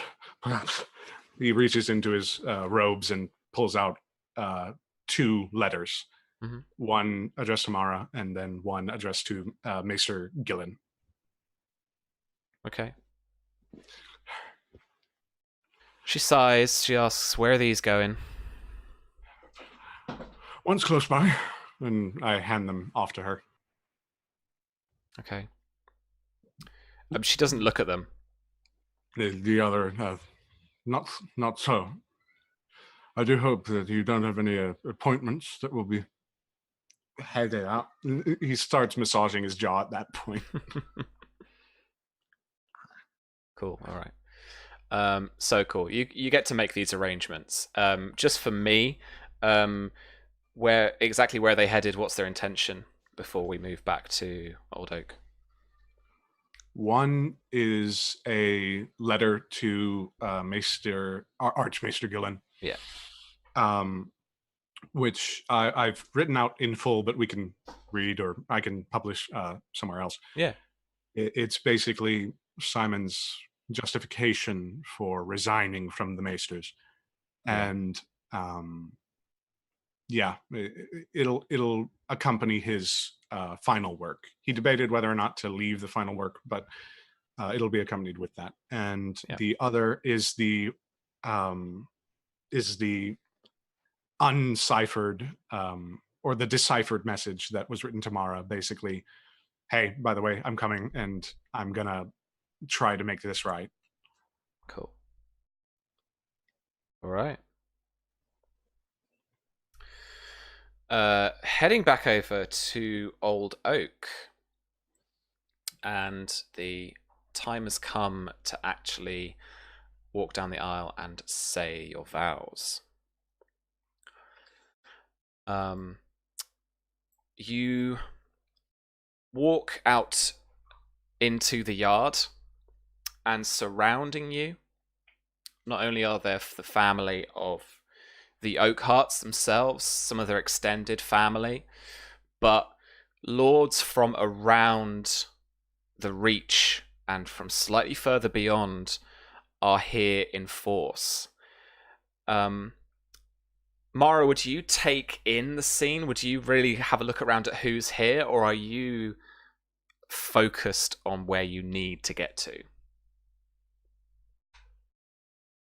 You're muted as well. Whoops. Sorry.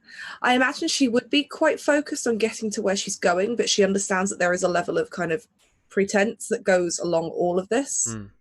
So, she does hold her head up as she walks, and she will quite purposefully, like in that focused way, scan to make sure that she's done that. I've acknowledged everybody here, but it's all part of that. This whole thing is a part of this focus. This is what happens. I can't just walk past these people. That's not how it works. Sure. Your eyes pick out a few of the colours that surround you. I mean, not only are there the Reacher houses here, or all the kind of particularly prominently kind of like yellows and green colours. The things that the ones that really stand out, I guess, would be the pictures. So like the kind of the Fox of House Florent and the House of the Red Apple of House Fossaway. The gold rose of Tyrell is here as well. You notice, and actually just taking just a second to see that this like Lord Leo Tyrell is here, with his new Dornish wife. And then just thanks Jason. Just scanning around further off to your left-hand side, positioned behind some of the Oakhart family that is at the front as you parade down. You do see a few Dornish colours. You see a few Dornish banners here too, and catch sight again of Princess Daenerys. She's slightly shorter, but you can see her through a gap as people have made a gap for her. She's more towards the front of the audience of your procession, and she gives you a comforting smile as you walk past. Mara will, once she's kind of locked eyes with her, give her a kind of respectful, like a nod, acknowledging the look, but will continue. Yeah, her broader, taller husband, Mara Martell, smiles and it kind of deforms and curls his goatee a little bit, but he's got that kind of glint in his eyes as well, of just actual kind of sincerity of, you know. Does the look on everyone's faces here tell me that they have all, like, probably recently found out what's just happened to my father? Like, it's already started to spread. There is a mix here, and you honestly not sure whether this is something because of the procession and the actual situation, or because this is because of the news of your father. But it is like deathly silent in the yard here now. In the afternoon sun, the ground is still soft, but not that damp, as your slippers sink a little into the mud, and the bottom of your dress is a little stained as you walk through. The sept is in a different, a smaller, different building to the rest of the keep, hence crossing the yard. As you get to the sept,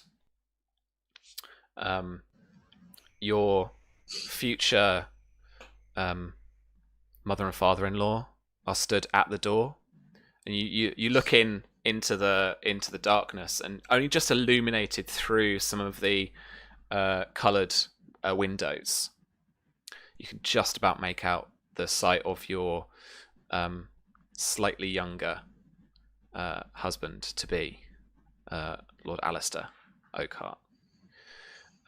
Sir Oliver, you're presumably just next to her, walking her up. Yeah. Sir Oliver's looking a little more disheveled than usual. Definitely more disheveled than what a knight should look, even especially at a wedding. But he's dressed in his fine silk coat, not his armor, and it's a black with gold trim, so very similar coloring. So his clothes are fine, but there's dark bags under his eyes. His beard has grown out just a little bit more than it should. But he is keeping a keen eye, even though he's walking beside her and going through the motions. He's very interested in trying to perceive any possible insincerity or animosity. He's just trying to stay as aware as he can of these people that are surrounding the both of them now. And the first thing you notice isn't the crowd, is as you walk towards the sept itself, and you walk up towards the oak hearts, both Lady and Lord Oakheart are looking at you with a frown. And there is this apprehension in their face. Lady Oakheart looks up at her husband, and then as you get to the door, the two guards that are guarding the sept in Oakheart colours, spears and large kite shields, cross their spears in front of you. The cross itself meets just at your person. Has Mara already gone through? Am I behind her, or No. are we shoulder to shoulder? You're linked armed, shoulder to shoulder, escorting her to the sept, and these guards stop you. And Lord Oakheart says, "I'm sorry, good sir, but this can't be you." Sir Oliver leans his right shoulder a little bit towards the spears so that he's just putting a sliver of himself in front of Mara out of instinct as soon as those spears move at all. And he stares hard at Lord Oakheart for a moment, and he speaks low so that if anybody's listening from the nearby audience, they would be able to hear. My lord, she must be taken down. She must be given away. It must be me. Dornishman has not entered this sept in hundreds of years. And he turns to Mara now and says, could your messenger not take you down here? My messenger, my lord. This is my wedding day, and my father has just died, and this man has served me and my father and my house for as long as I have known him. You would rather me walk down with a messenger?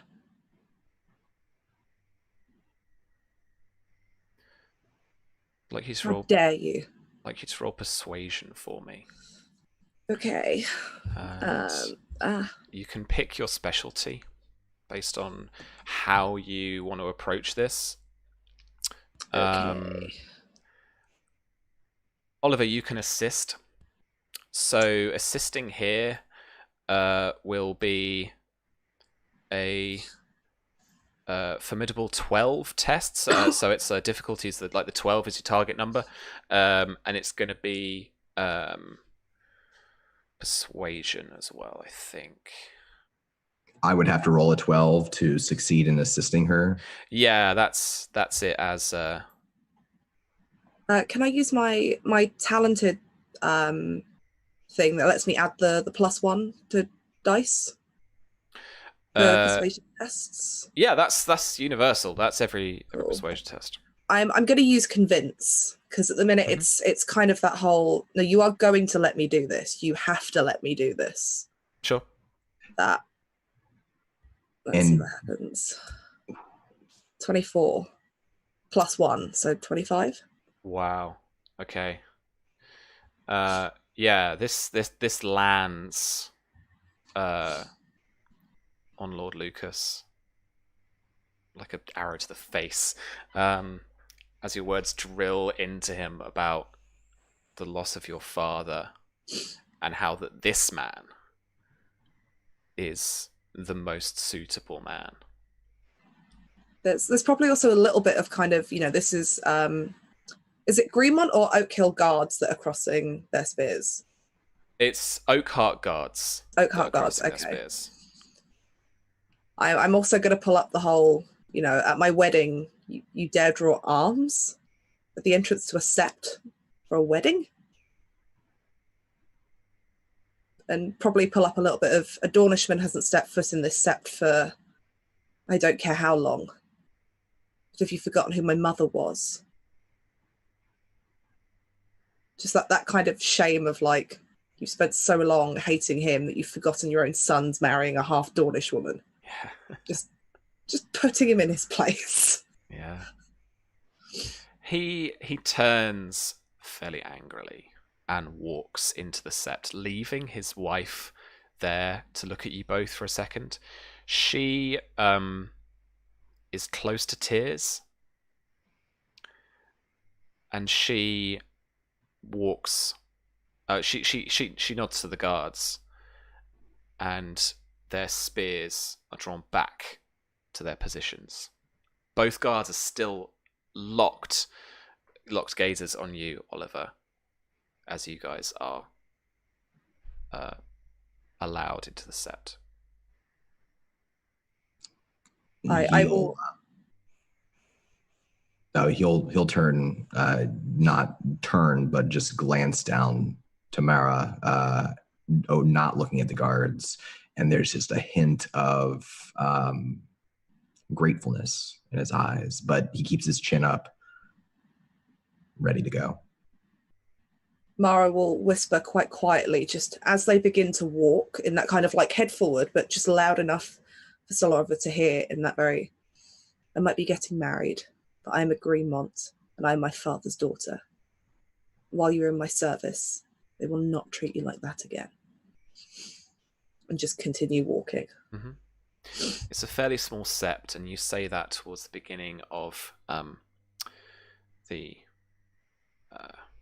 kind of corridor, carpeted bit that walks you towards the center of the sept. This 7-sided building casts light from many directions from the many plate glass windows. That and it's a beautiful small building as well. And these plate glass windows are decorated with each of the gods as they look down on you, and the smiling, quite kind of charming and easygoing face of your future husband, Lord Alistar, is here. As you've gotten to know him a little bit, he is quite charitable, quite charismatic, quite easygoing, but there's this arrogance with it too. But it's quite playful, and of all the courtship that you guys have done over the last few weeks, he seems like a very pleasant young man. He's fairly well skilled with a sword. He's well liked, but he is he was the third-born son, and you lucked out because of the Blackfyre rebellion. He is the last remaining heir to the Oakheart domain. And so there is a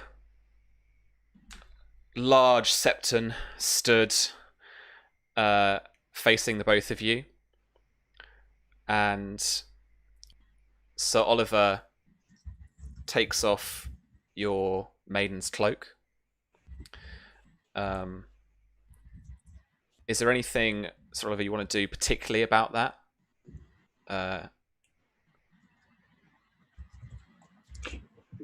Just as he does so, following the traditions of every wedding he's ever seen. He's never done it before, but he's seen it done again and again and again.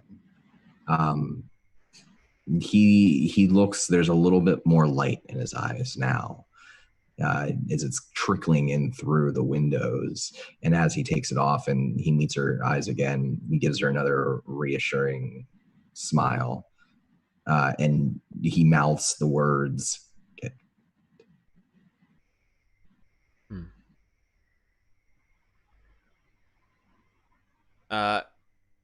your betrothed takes the cloak of the yellow field with green embroidered oak leaves, 3 in a triangular positioning, wraps it around your back, Mara, and then the doors have been closed behind you, and you're in a private ceremony.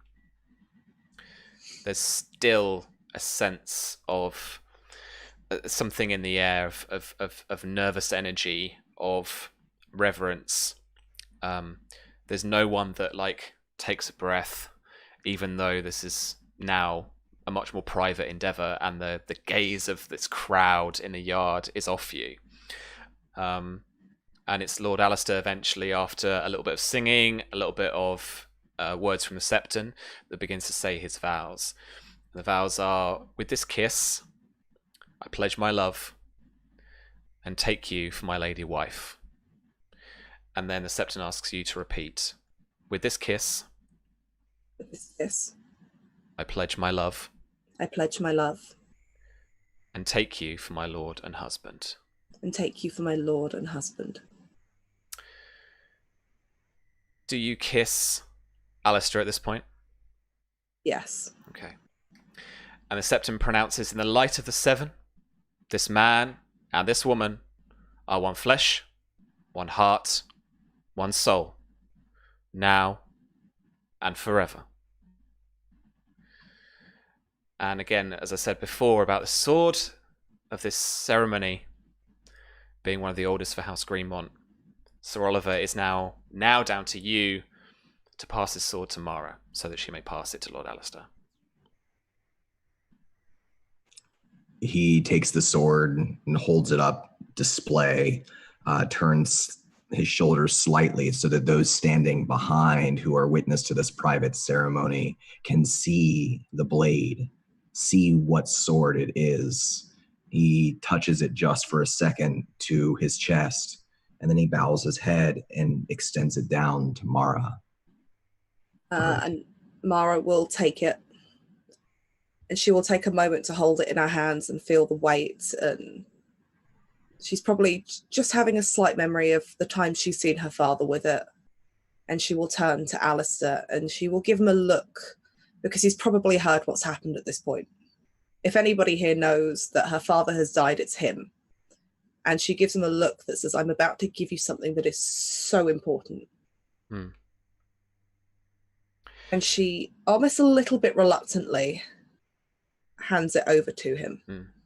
He's fairly slender, even though he's quite athletic. But the Oakhearts are known for, and he is particularly tall. He's probably a good foot, maybe a foot and a half taller than you. So he looks down on you, and as you're looking up, there is that recognition in his eyes that you've just had this terrible news. Like, so obviously this situation. So Oliver being here.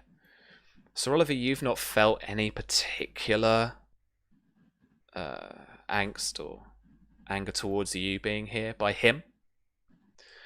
And as he takes the sword, he bows towards you, Mara, and then he actually looks at you, Sir Oliver, and bows his head. You can hear, and it's one of those like awkward, annoying little in-law moments. Something like when you get them, like you hear this half tut from Lady Oakheart as he does this. Is she within my field of vision? Is in like in my periphery? Can I look over and see her? Yeah, because you are looking directly at Alistar, and like they are behind him. I will do that thing where you like switch view just for a second and catch her eye and stare. And as soon as I notice that she notices, I look back as if nothing. But it's just that, how dare you? Little psych out, yeah. Cool, okay. And with that, Alistar puts the sword scabbard onto his belt, and looks down at the hilt. And as it was your old father's sword, it's a fairly worn grip in leather with the binding. The pommel itself is actually that is beautifully rounded, sculpted heart shape. And this kind of castle forged steel is what comes from your house. So the beauty and the elegance still outshines the antique nature of the fact that this sword will have been around for a few decades at least. And I think for Sir Oliver as well, this is an object that like you actually weirdly know quite well, or you recognise it very easily. And it now is in the hands of the young oak, the young Lord Alistar. Virginia, I have a little meta proposition for you. Okay. I grabbed this off their blog of games. I don't know why they call it Blog of Thrones, but anyway. Okay, so now you've spoken your vows. The couple. So I'm going to make this you because I've got an NPC at least. So you can spend, not burn, spend one of your destiny points. You get destiny points back when you've completed some of your objectives, or you've reached a big milestone in the story, kind of thing. So you can spend one of your destiny points, so you don't lose it entirely, but you can't use it until it refreshes. For the next year, or until your for your next year until your first anniversary, you can gain +1 bonus die on all actions taken to strengthen your union with Lord Alistar.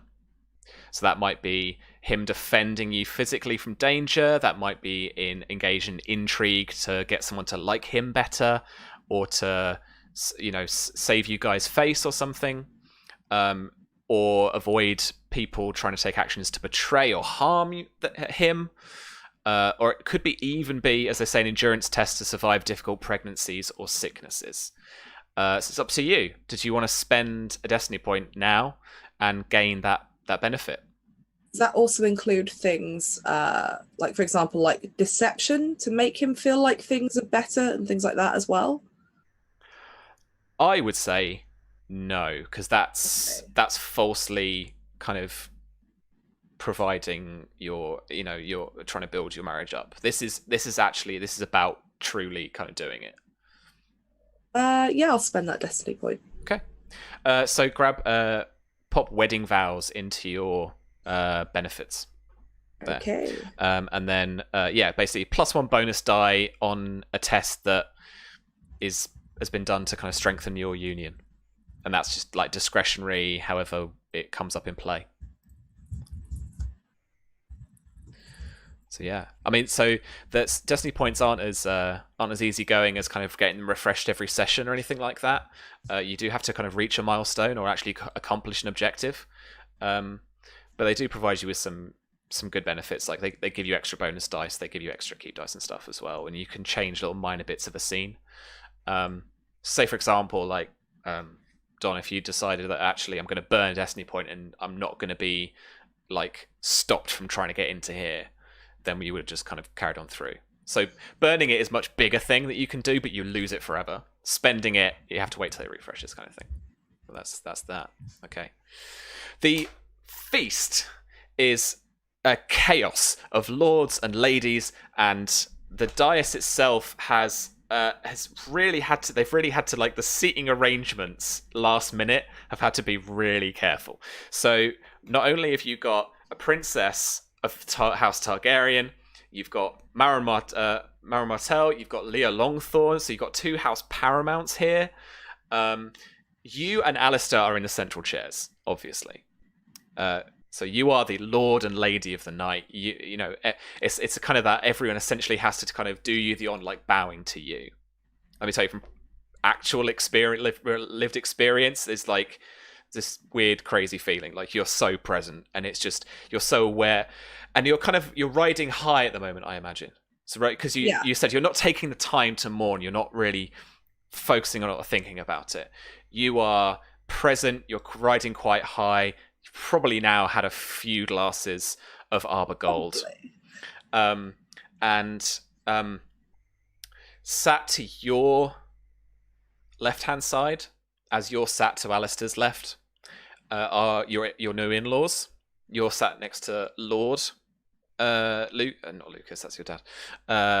Lord Oakhart, I've forgotten his first name now. think is it John? John Oakhart? Yeah, it is. Thanks for remembering. John and Jane. They sounded really in-law-y, John and Jane, so I stuck with that. So yeah, you're sat next to Lord John, and then it's ladies as well. So actually, he's sat next to Daenerys. So Princess Daenerys, and then there's kind of weird like Lord Lady seating arrangement to either side of you. Lord Alistar is pointing out to you fun things. There are jugglers. There are dogs running around at the back. There's and then suddenly this big pie arrives in front of you. It's carted along to be cut. This is your wedding pie, and is done for all highborn weddings from the Faith of the Seven. So Lord Alistar stands up, unsheaths the sword of your late father, playfully grabs your hand, invites you up to stand, places your hand on his, and he, with you, carves into this pie. And there is a sudden gush and a flutter of birds, of doves, of blue jays, of skylarks and pigeons and mockingbirds, parrots, sparrows, songbirds, everything, and they flutter around the hall as there's a cheer from the crowd as people rise up. And then there is a drunken shout from the back, starting at the back, working its way to the front, of the bedding ceremony. And there's like cheers and clunks of goblets and stuff like that as there's a kind of roar as people start to move towards you.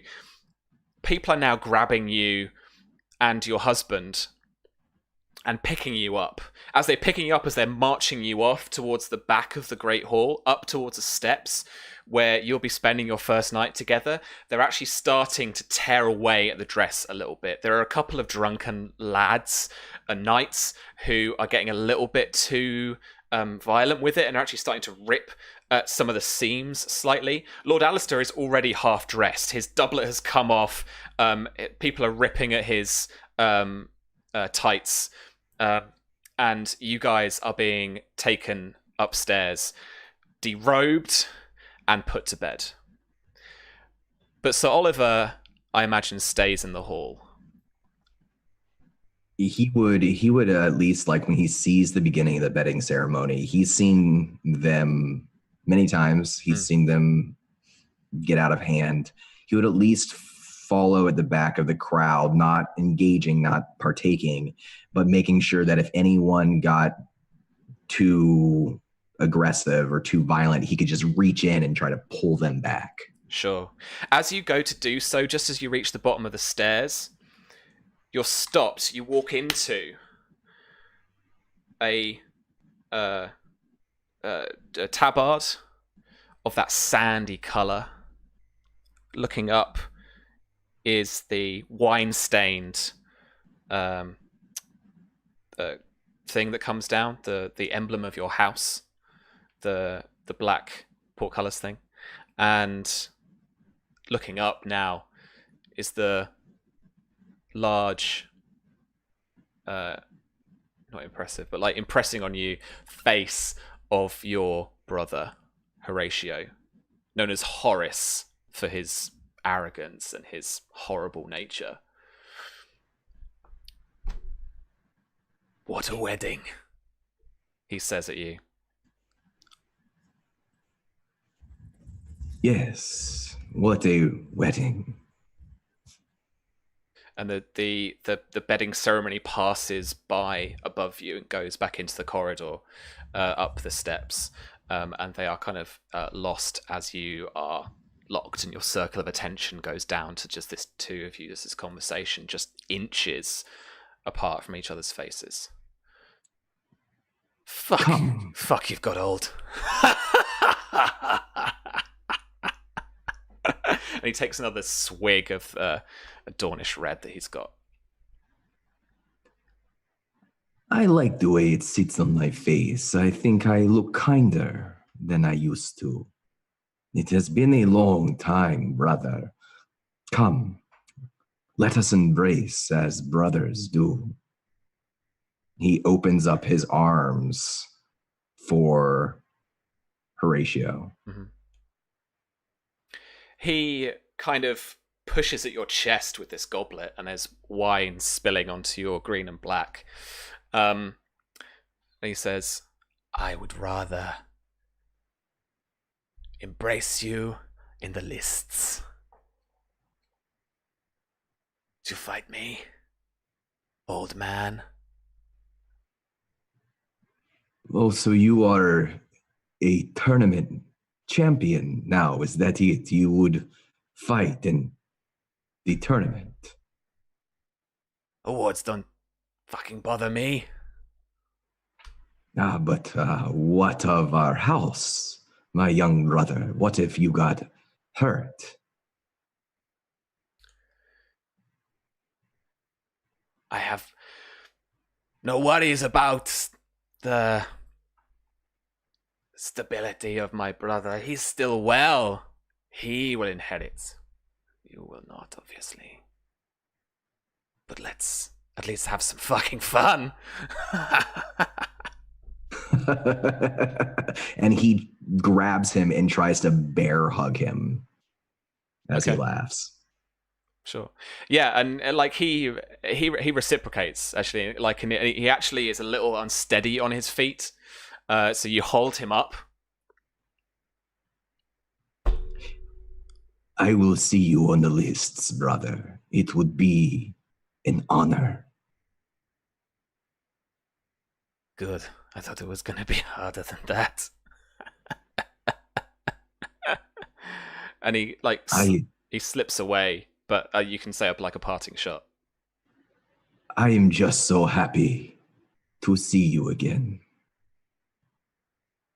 And as he walks to his like bunch of mates, Dornish mates, as he kind of like raises a goblet up back towards you, and there's Dornish red slopping on the floor, and then he chugs the rest, and his mates laugh with him as he throws it to the floor, and they grab a couple of the serving girls and start walking their way to the back of the hall. Simon, leaving Old Town, how are you actually going to go about this? With no coin to speak of right now? Yeah.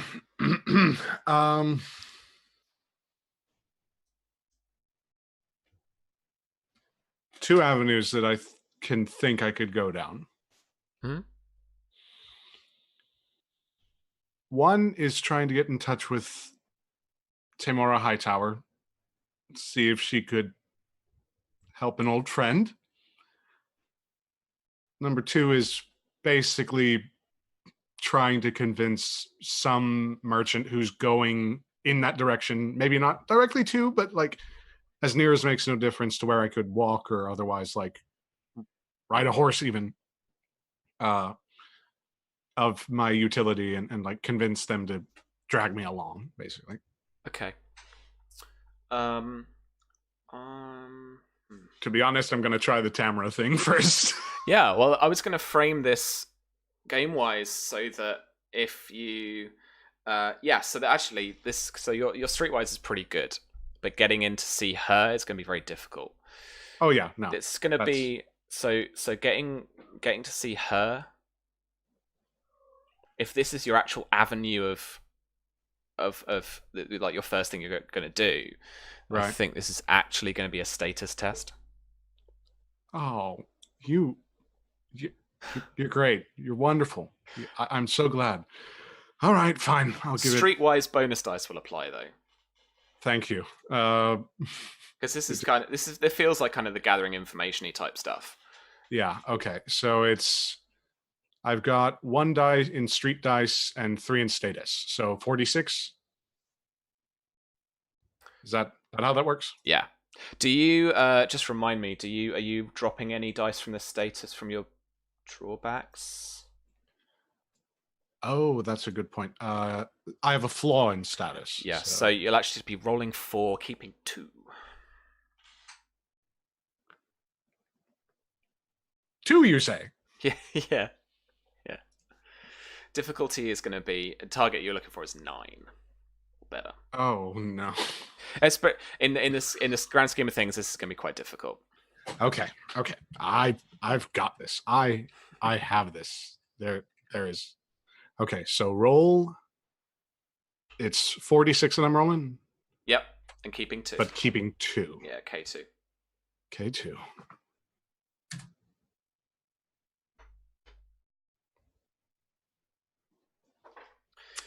So imagine for him, he's stopped. So High Tower is like in the middle of this little island. Well, they've got this. So their keep is just like really tall rather than like this big castle. So it's in the middle of that like estuary. So you arrive at the dock, manage to somehow convince the like boatman to let you over. He sees the robes, doesn't really recognize the fact you haven't got any chains on, and is now, oh, I suppose you've got business, and off you go. But it's at the gates of the large tower itself that you don't really get anywhere with the guards. Yeah. It's that kind of if your name's not down, you're not coming in kind of. I understand, of course. Would it be too much then to ask for a message to be delivered to the Lady Hightower? Tamara Hightower.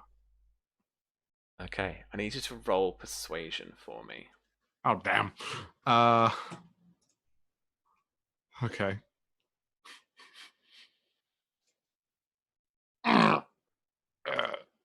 No. That stone face, like, not on the list, sort of. Yeah, his mate, though, is like, well,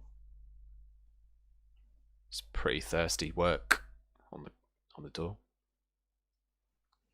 But without much money, you are, a bit hard up for it. I have an idea. Thirsty work, of course. But perhaps there is someone else who might sate your thirst. I've friends down in, what's the name of the brothel again? Oh, man. Something Lyra. Yeah, down at Lyra's. Perhaps they could accommodate? Isn't that kind of the opposite of thirsty? Says the other guard. It depends upon the thirst. If you thirst for wine or water, then perhaps they would be of no use, but if perhaps you desire something more, leave the question hanging. Yeah, so the first guard that actually challenged you the first time, so his friend who was propositioning this bribe to begin with, it actually kind of looks quite expectant at you, and then his mate says to you, "Oh no, yeah, he can't make his dick cut off." And then the other guy's like, "What the fuck are you talking about?" And then they start arguing and stuff, and it just kind of pushes you away, and it's just like, yeah, not today, friend. All right. Look at the gate. Try and see if there's like any opening I could take. You are unfortunately not Assassin's Creeding it up this tower. Yeah, no, there's no like. I take one look at it, give it like a brief thought, and it was like, fuck no, then just go back. You could try. Like, I just don't want to kill a character in the first session. Yeah, same here. I pretty much like my life. Just take a look at my scrawny arms and just be like, nah, fam, yeah. I'm out. These robes, they're not working for me. Yeah, no. Yeah. Cool. All right, then. I guess I'm just going to go down to Oakheart. Isn't anywhere near river or anything like that, so I can't take a boat, right? You could probably take a boat from Old Town up past the Shield Islands. That's just the south of Old Oak, and then you could arrive kind of on the shoreline. But you'd be arriving at like a fishing village, and then you'd have to like find your way to the town. I got a hitchhike. they are on the road to Lannisport though, so you could make your way towards Highgarden, like divert there, and then head up the road. At least then you've got proper roads, and that's where some traffic is going.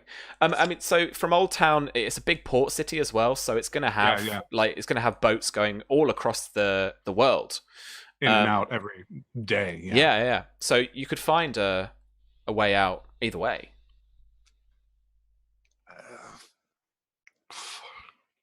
Okay, so here's my thing. I want Simon to arrive shortly after Annabelle. Hopefully, she's already left or is planning on leaving.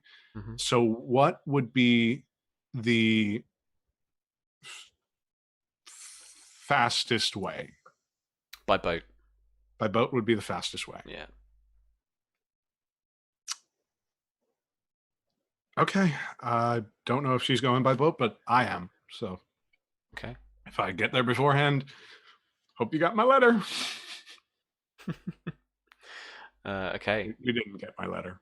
I have a feeling. I have this terrible, terrible feeling.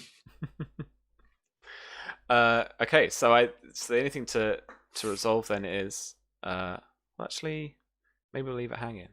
So you approach the docks, and there are a multitude of ships here. Everything from fishing boats that are going to go out into the estuary, to the grand cogs of the Summer Isles and the traders from there. There's going to be boats destined for like some near old Atlantis, somewhere Bravos, Lys, all sorts of different places. Finding one is going to be a mammoth task, but unfortunately that's going to have to be a future Simon problem. That's where I'm going to wrap up. Not a massive cliffhanger, I know, but there is a grand problem that you're going to have to work your way through. Getting the right boat in the biggest, one of the biggest docks in Westeros. Yep. Good times. Good All right. times. That's it from me in terms of wrapping it up. Let's shut up, girls. No, we're not doing more. I got work. It's a school night. I got work in the morning. Let's start off just very quickly with a thank you to you three for being my first people to play. It has been thoroughly awesome to finally get. Thank you, Sam. This has been cool. To get to grips with this. I hope it was impactful. I've had this stuff going on in my head for 2 weeks, so I knew what was going on. But I hope there was some surprises. Sam. Maybe more. I hope there were some surprises. Don, at least there were some surprises. Oh yeah, for sure. I loved it. And I felt like the wedding, which is so many iconic things happened and that were just so reminiscent of the books that I grew up reading. Man, I loved it. I had so much fun. Awesome. So let's say we are continuing this every Thursday. So tell me your time zones. Virginia, when does it start for you? 9 p.m. UK time till midnight. Perfect. And Don? 4 p.m. Eastern Standard Time to 7 p.m. Eastern Standard Time. Perfect. And then Jason? 3 p.m. to 6 p.m. Central Standard Time. Perfect. I was little phone. Do you remember phoning the clock? Anyway, maybe that's a British thing. I don't remember. Oh wow, yeah, no, I think that's, yeah. I don't know if that's still going. Anyway, I don't think so. Shut up, Susie. Oh, Susie. That's not. I've got too much. This is too much. All right. Yeah. So you can catch us here every Thursday on RPG Webby. Follow and ring the bell if you want to check. Make sure that you get to know when we're live. I'll also be live on Sunday with Test for the Spy Game, 5e Spy Adventures that we are developing as Black Cats Gaming. You can find out more at blackcatsgaming.com or more info below as well. How about we go around quickly again, just mention that what you're up to and got anything coming up that we want people to see. Yes, chats, yes. We have the other 3 cast members coming in next week. We have Charlie, Frost from Fyre. We have Susanna Grace. And we have Tom, who is Redundant UK. And they will be the other half of this beautiful story that we'll forge together. Okay, Jason, over to you. What you got coming up? What are you up to? Where can people find you? Yeah, at Just Jason Please on Twitter, Jason Catrone in real life, and Holy crap, this is wonderful. I can be found here now Thursdays, well, most Thursdays, hopefully, barring catastrophe. uh, Mondays after the hiatus, you can find me over, hopefully, all goes well, over on Encounter Roleplay. Tuesdays, you can find me either on Susanna Grace's or We Are Nerdsmith's channel at around the same time. Check the pin tweet, and you'll see where I'm knocking around.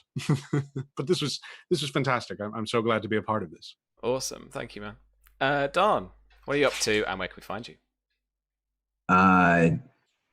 Let's see. You can find me online on Twitter at Donathan Fry. I am the dungeon master for Dragonlance 5th edition game, May Black Roses Bloom. We're back for our 3rd season this Wednesday night. So that's 8 p.m. Eastern Standard Time every Wednesday.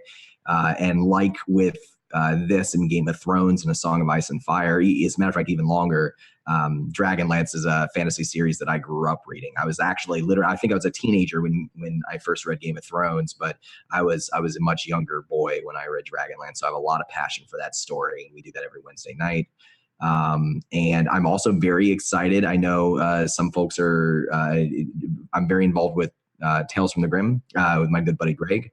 We do a lot of things together, and I know that Sky Chasers, Charlie's show that she's GMing, is coming up here soon. I'm personally excited for that because I know a lot of people in it. I'm very excited for the story. I've heard Charlie talk about it for a long time, but also my fiance, Edelyn, who is amazing. That's going to be the first show that she's ever streamed. So we worked in the same theater company together forever, and now she's going to do that. So I'm excited for her too. I got to see her costume last night, and I was like, oh man, this is the best. This is the best. Oh god, I haven't thought of costumes. Oh god.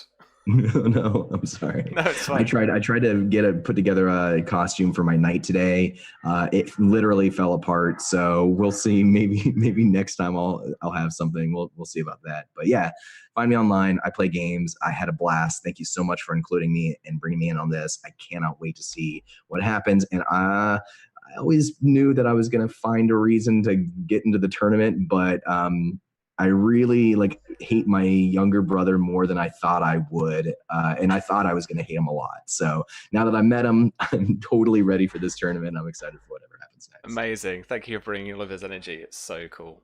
And Virginia, where can we find you? What are you up to? You can find me at Tabletop Horde on Twitter. I work with Sam making games at Modiphius.